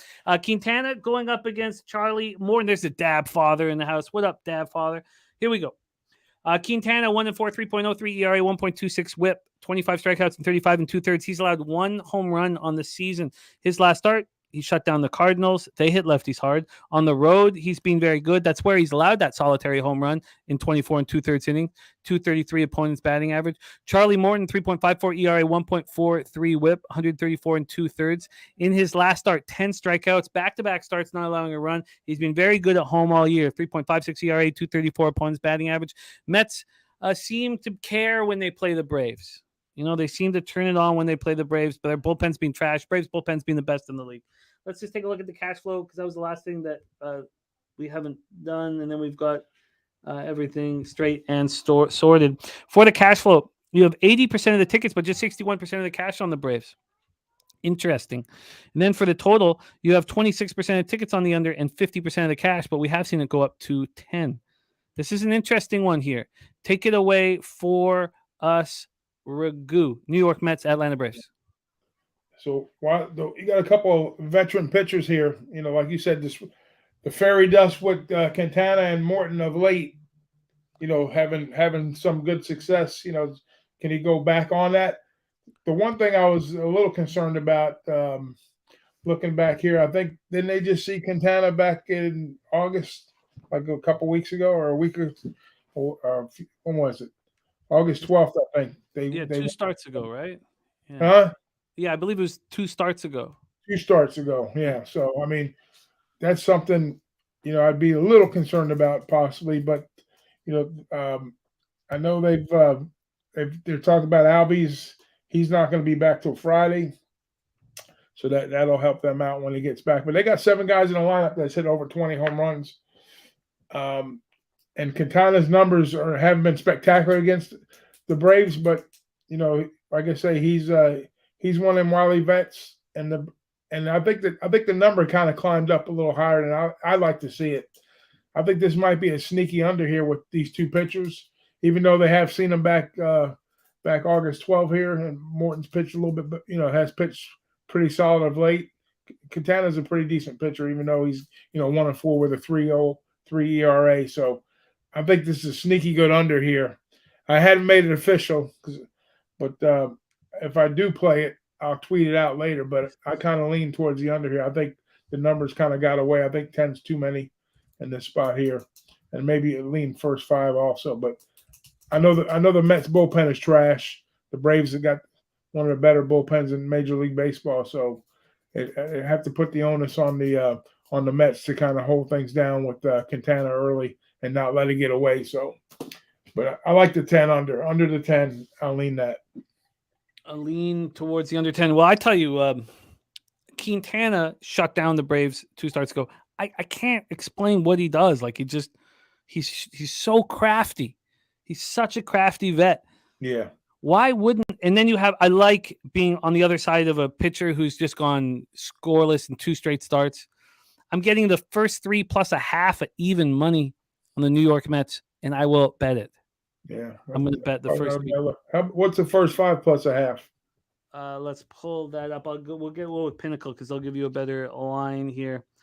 The first 5 for the Mets moved first half, and plus a half is plus 112. Wow, that's not very much. If I'm getting the first 3 plus a half, that's. Oh no, my bad. I'm looking at the first 5. Of course, of course. Oh, Well, first 5 plus a half is just minus 120, but then you turn the dog into the favorite. Okay, Yeah. Sorry. Thank you for mentioning that. So at Pinnacle, it's plus 112. Bet 365, it's even money the first 5, and then the first 3 is minus 120. First 3 is minus 120 for the plus a half. Yeah. And what about the total? Is it 5.5? The first 5 total is at 5.5, and it's juiced minus 120 to the under, plus 105 to the over. Yeah. I'll tell you what, make it official for me. Full game under 10.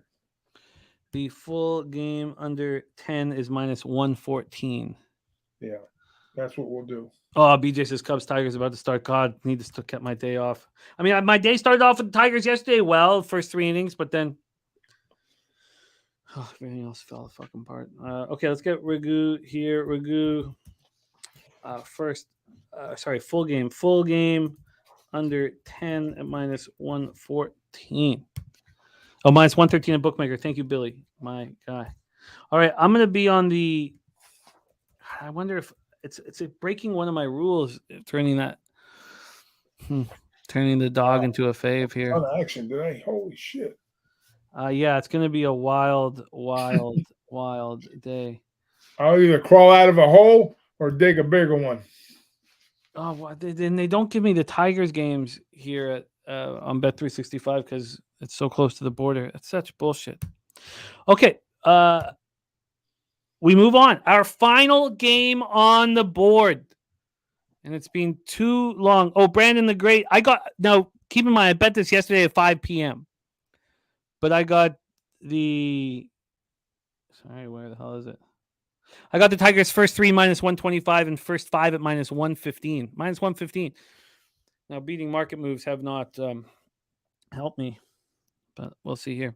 Let's bring on your next guest. He is a sight for sore eyes. We haven't had him on screen enough today.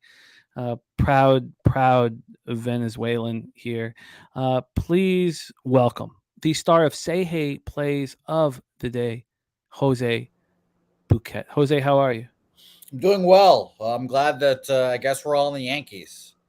Oh, nice. Yeah, I think I mentioned in the top of the show that I like the Yankees today. I didn't know how I was going to bet them, but Ron Crawford just lit the way with the -1, so I just followed the light there with Ron. So I'm on it as well. But, that's fucking music to my ears, my man. Music to my ears. Our final game on the board, Jose, is a fascinating one.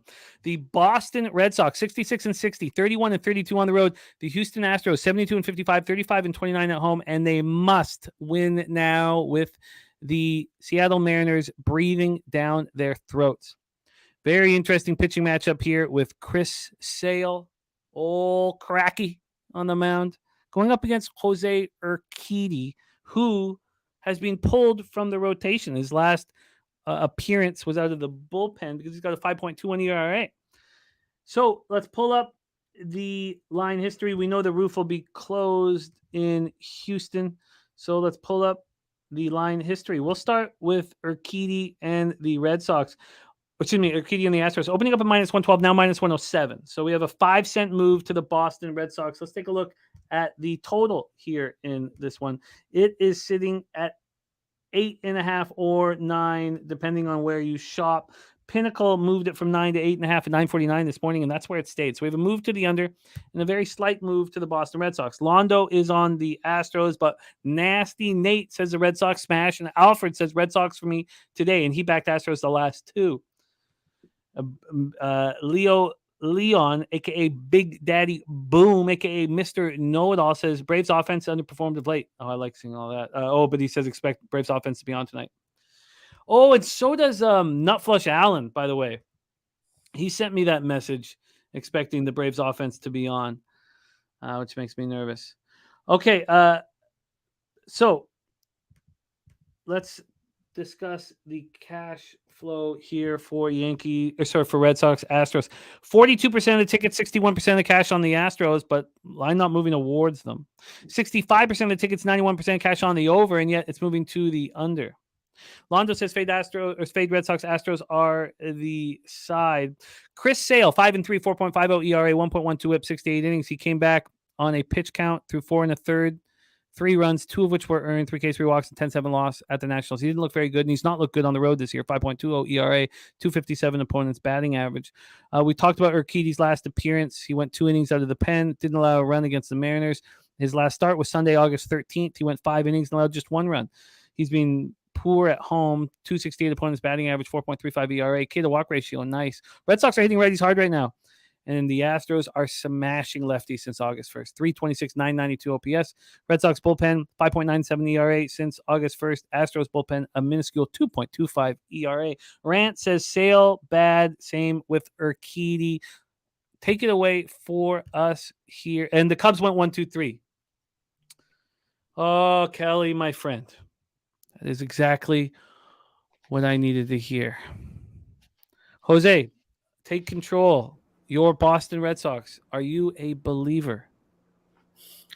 I go back and forth, don't I? I swing back and forth. I'm extremely bipolar about the Red Sox. And what did I say to start this fucking series when I was making that first Red Sox bet? Minute Maid Park is a fucking house of horrors for the Red Sox. I hate it. It's so much so that I have gone to at least one of every Red Sox Houston series that has happened since I've been to Texas. And that's, I don't know, like 6 or 7 years now. I don't know how long that's been. I have chosen not to go to these fucking games because every time I go, it is pain. And it is annoying to go in there and get shit talked by a bunch of random white folks as I wear my Red Sox shit. It is the most annoying thing ever. And I have a very clear vividness bias in my head, but with Chris Sale against the Astros. Chris Sale, I just remember him getting smoked against the Astros. And perhaps it was the playoffs, but his last appearance against them was in 2019. He had 2 starts, 11 inning combined, 7 hits, 7 runs, 5 of them earned, 2 home runs. Not good. Not good. In 2018, when we won the World Series, 6 innings, 6 hits, 4 earned runs, and a home run there. I just don't believe. I don't know about this price. This seems like a very shocking price for Jose Urquidy, who I think he would start in most every other rotation, honestly, in the league. Just the Astros are very good, and they can have these abilities to fucking tell them to fuck off, not pitch for them. So I truthfully am shocked that the Astros are at such a good price here, such a low price. I'm not on the side. I am on the over, however. I took the over 9 last night. As I have mentioned, Chris Sale gets crushed against the Astros, and it hurts. I don't like it. We know that the Astros fans or Astros bats go well against lefties. I can put a name or a face on that, actually. So since the I should say this whole month, we'll just say 267 plate appearances for the Astros, 173 weighted runs created plus. It's the second best in the league, behind the New York Yankees, by the way. I was shocked. And so if this is a cheap price, I'm hoping it's an indication that Jose Urquidy also gets crushed here. Because, again, this is a game the Red Sox would really, really, really, really needs to win if they want to have any hope, because they keep giving the Red Sox fans hope. They sweep the lifeless Yankees and give us that. But then if you just go in here and undo all that work and get swept by the Astros, then you have to go home and face the Dodgers. Oh, and guess what? There's fucking 45 different Red Sox on the Dodgers now. So it's going to be fucking memorabilia videos the whole fucking weekend. And guess what? These same assholes are coming right back up to Boston to play you again. So it's ugly right now. It's been an ugly time. I do not like this line. I am on the over. I bet it last night at -105. I haven't even looked at the market in this game yet. I've been obviously making graphics that are very humorous to me, like this one. So it's been a great time. But I've been very frustrated, and I would love to hear others' opinions on this game. Tell them about the market, Jimmy. It's moved to 8.5 at Pinnacle. Fuck my life, because the fucking Yankees, fucking Nationals total. I bet that last night at 9. That's moved to 8.5 too. So watch out. Fucking, there might be a man climbing up the fucking Tower of Americas today here in San Antonio, and will fucking lawn dart myself into the fucking Alamo Dome. Well, maybe Doc can calm your nerves. Maybe. Let's hear what Doc has to say. The market once in a while, man. Don't feel so bad. Hey, this is Dusty Baker making Dusty Baker moves with Urquidy. Just because he's only 3-0 versus the Sox in his career with a 2.5 ERA. You know, and then I think he allowed 2 hits, recorded 10 outs, 7 scoreless. His last out. So I don't know. We'll see. And then Sale, you know, he's had he's had some success, 5-3, even though you said he got racked, 2.2 ERA over 9 career starts. So, which way do you think it goes? You think they both get touched up here, or you think they're going to get, they're going. That's why that makes sense to me on the underside of things. Those numbers right there, that's probably what the play is based on those numbers. But it's baseball, man. Anything can happen, And I think that I call it a Mickey Mouse Park. People get offended when I talk about Houston's Park, but balls fly out of that park left and right. Yeah, it's just like fucking Yankee Stadium. It's so I think one of these guys is going to get touched up here. So whether it's Sale or Urquidy, the numbers favor Urquidy, but I think maybe Sale surprises you today, man. You have a decent game. I lean towards the under, but it's probably going to go over. I'm with you. I like the over. I leaned under, but I like the over. I'm pre-angry at this game already. I'm just blindly angry at the results of this game, because if this is just a low-scoring Astros win, then that's just the worst of everything here. Because as Alfred says, I'm obviously close to betting the Red Sox. I bet the Red Sox in their last 5 games now, it seems. And typically... The errors didn't help you cause yesterday. No. I think you had 3 errors. The Red Sox had like 3 errors yesterday. The Red Sox are literally on pace to being the worst run differential team ever defensively. It's disgusting. And our best player, Rafael Devers, is now just mentally flummoxed because he can't fucking field a baseball, and it's shocking. It's just the most annoying things ever, and it's not like fucking Alex Cora can tell him to play better defense. It's the most fucking annoying thing ever. I fucking can't stand this game. Walks and errors will eat you up, man. Yeah, and I can't wait. I'm gonna fucking drive 4 hours up to go see Dabby Cab, maybe Nasty Nate. Go watch Red Sox Rangers, and I'm going to be fucking triply annoyed because I fucking can't stand the Rangers. I'm going to lose my future bet on them for them to not make the playoffs because I'm a big fat donkey, and I'm going to drive home just angry with Dabby Cab just talking shit to me because he loves the fucking Rangers, and I can't fucking wait. Are we making anything official for you in this one, Doc? No, I'm off of this game. I'm going to let Jose take all the glory on this one. Or none. Why don't you stick with us, Jose, as we review all action here. Betting with the bag with our star, the Big Ragoo. A Fap win. Our Australian friend, who's known for his vat of lube, is on the Miami money line today. How many gallons are in a vat? You're doing a lot of wild shit if you need a vat. I'm going up against him on that spot. Going up against him. Please tell me that isn't a single. Did the Cubs just score? I'm just gonna close. Oh, good. Out. It's about to close the show. Big booty Latina play today from Londo is the over 9.5 in the Cards game, and he's 6 runs there. And if you know Londo, he's already counting his cash, thinking about what he's going to spend his cash on. I love Londo. Shout out to Londo. Londo also loves our the guest on the Unmuted Mic, and he finally got her Twitter. So I hope he's doing well with that. I hope he's doing his research. I'm sure he's researching. Well, I watch the terms I use, but researching. Let's just leave it at that. Big Daddy Boom. Leo Leon's on that Atlanta money line and run line. Fortunately, I'm sort of going up against that one as well. Dave Redling is on the Mariners run line. Sammy Calmer. I'm going to drop Sammy Calmer's ATP action in for you guys. A monster capper. And for those of you who missed it, going to pop this in to the chat here. Thank you, Billy Friedrich. There it is. There's Sammy Calmer's. That's Billy. By the way, Jimmy, if you're just wondering, there's 26.4 gallons in a vat. Jesus, that's a lot of lube. Get up there.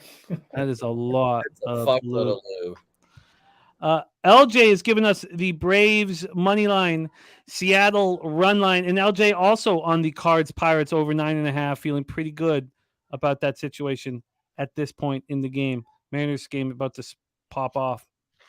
Then Razor Sharp Picks gave us his entire Delaware Park horse racing card. What a guy he is. I'm going to send this out to you. You know how much hard work it takes, hours of work to put a full horse racing card together, and he just comes and drops it for all of us. So this is it. That's his Delaware Park full card. Please tell me that's an out. Come on, tell me that's an out. Run scored, Cubs. Okay. Billy Friedrichs on over 1.5 bases for Brian Reynolds. That game's already popped off. So let's go to the games that have not popped off yet. That starts in 9 minutes. I'm on Minnesota, Milwaukee, first 3 under 2.5, first 5 under 4.5. Ragoo's on Burns, under 7.5 strikeouts. And Mike M's pimp slap play today is the over 7.5. Ragoo is on the Nerfy in Seattle. Chicago White Sox pops off in 9 minutes and the under 10. Rocco Rogers gave us Mariners first 5 team total over 2.5, and Dominic Canzoni homer at plus 420, and a Canzoni Teoscar hit parlay at even money. I'm on the Royals first 5. I got minus 125. I'm destroying all these line moves, but it doesn't seem to be helping. And then we have a Guloff over 1.5 bases plus 165 in the homer for Rocco Rogers. Dabby Cab gave us Marlins Padres first 5 over 4. It's out of order, and I apologize. Joe Yurkovich gave us a Phillies money line minus 130. Tone Miggins going right back to Bryce Harper props, over 1.5 bases and over 1.5 hits each, and the Stott home run. He's also got the Kyle Tucker home run. Wine Time Sports moved on the San Francisco Giants. So did Ragoo. He's on the Giants at plus 118, and the first 5 under 5 at minus 120. That's a look that I want to take a little bit more time on that first 5 under. I'm interested in the Reds first 5 plus a half in game 1 of the double dip. Very interested. And Ragoo's on the Reds at plus 148. I do want to look a little more into the over in Reds Angels. I've not moved. None of us moved on game 2. I'm on the Padres minus 1. I mentioned that earlier. This is a spot where everybody will be off of them, except for me, I believe. Ragoo's on the Rockies first 5 plus 1 at plus 106, and the first 5 plus 210. We have Gomber going home to pitch in front of friends and family, which is being a fade spot of late. But I like him on the road a lot. And I'm very interested in the Rockies very early, a first 3 or a first 3 plus a half. And then, Jose and I have been betting the Orioles every day for a while now, and I didn't want to bet them yesterday, and I don't really want to bet them today. I have not bet them today either. Are you going to?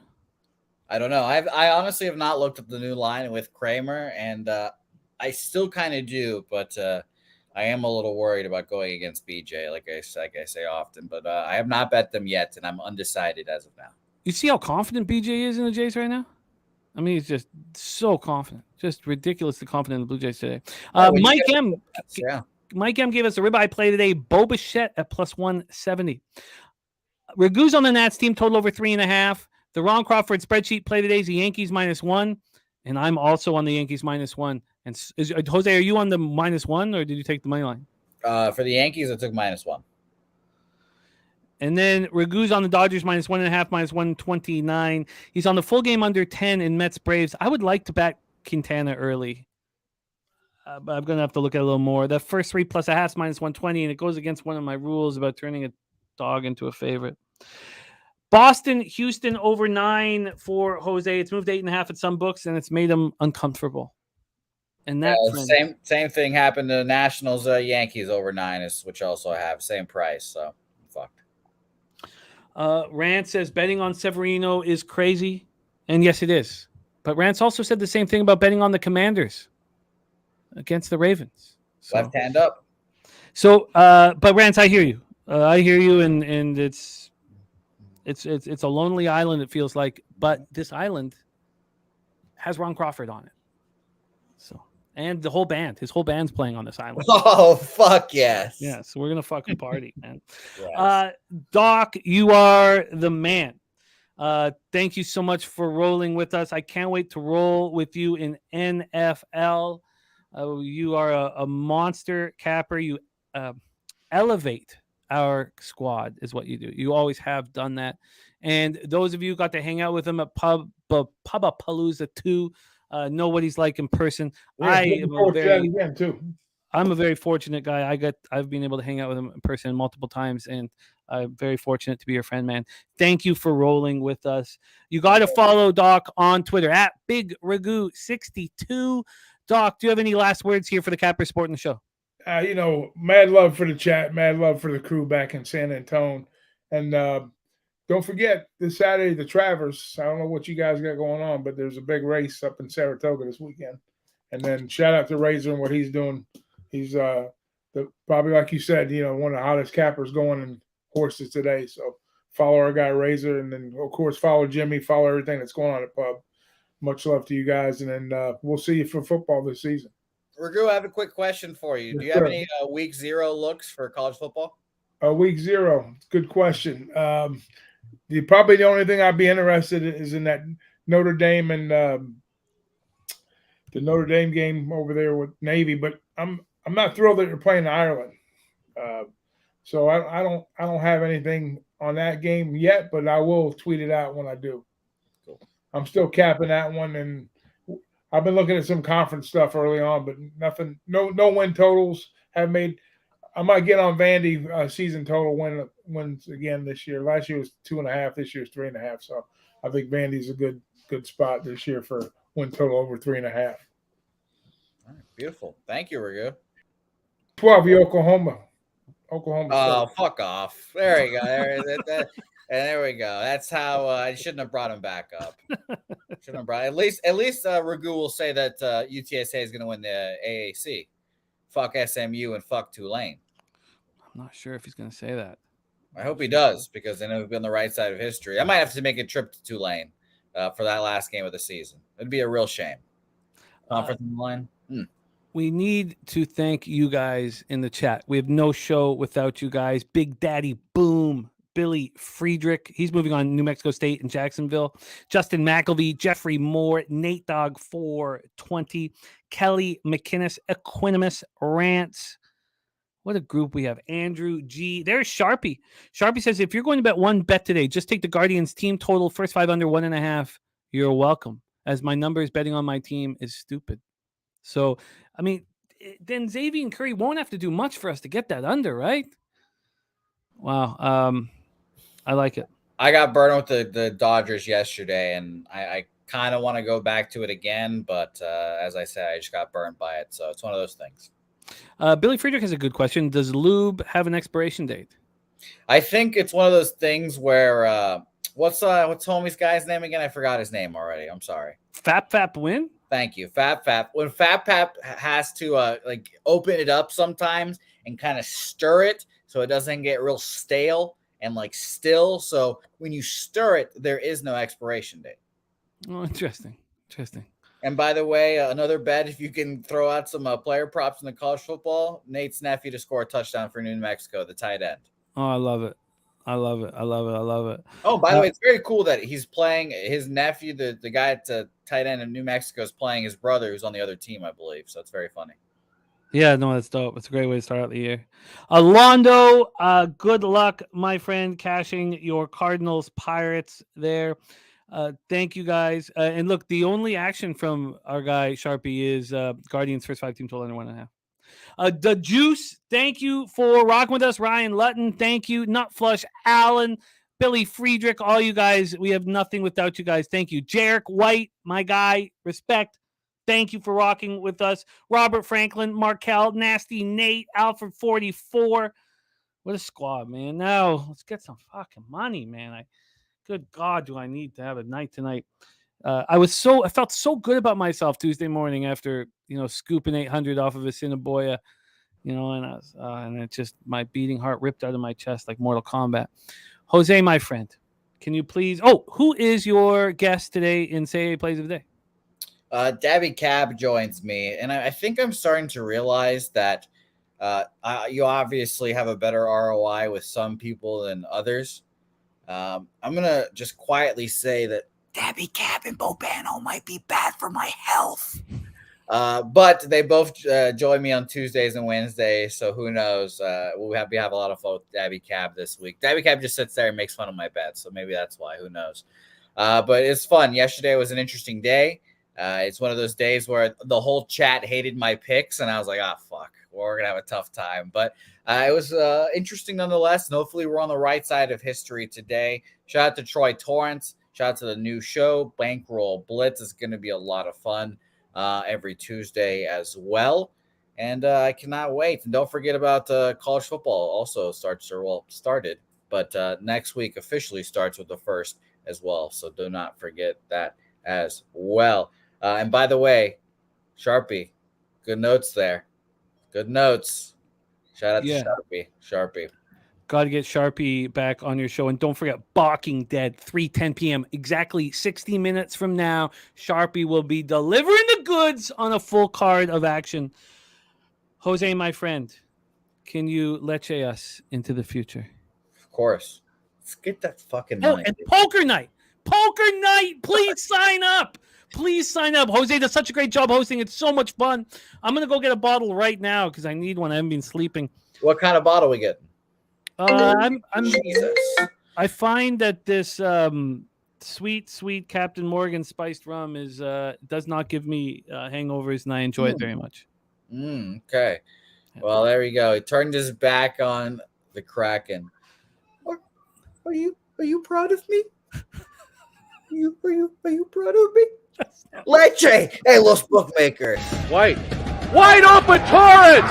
Oh, baby! Touchdown! How do you leave the best receiver in the NAIA that wide open?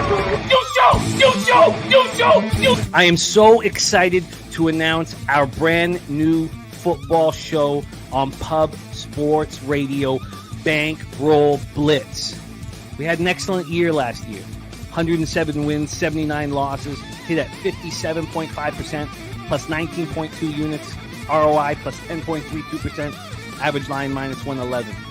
But there's always room for improvement. There is always more money to make. And I can't wait to introduce to you my co-host this season, Troy Torrance. It's good, Jimmy. Thanks for having me on, man. Super excited to be here and take this journey with you. Oh, man, Troy, we are pumped up about this partnership. Troy, tell the Pub Sports Squad a little bit of why you are the star of this new season. So there's really three things that my entire life has revolved around since I was a little boy. And the first thing is football. Played football my entire life throughout college, was an All-American receiver, and had some opportunities at the NFL level that didn't really pan out. But I'm proud of what I was able to accomplish. The second thing is my gambling background. For about as long as I've been playing football, I've been gambling. From playing Madden back in my high school days at a professional level, playing high-stakes cash games, winning Madden challenges, and fast forward after college, played a lot of 2-5 no limit, very competitively for many years. And around 2020, when COVID happened, casinos started shutting down. It's kind of when I got gravitated back into sports through a gambling lens. And it's a beautiful thing because that's kind of where I've been most successful. So I'm extremely excited to be here, represent the Pub Sports community, man. You are a huge addition to our channel, and I'm so excited for this season. The season is fast approaching. You can catch us every Tuesday night at 8 p.m. Eastern. Bankroll Blitz starts September 5th, baby. Let's go.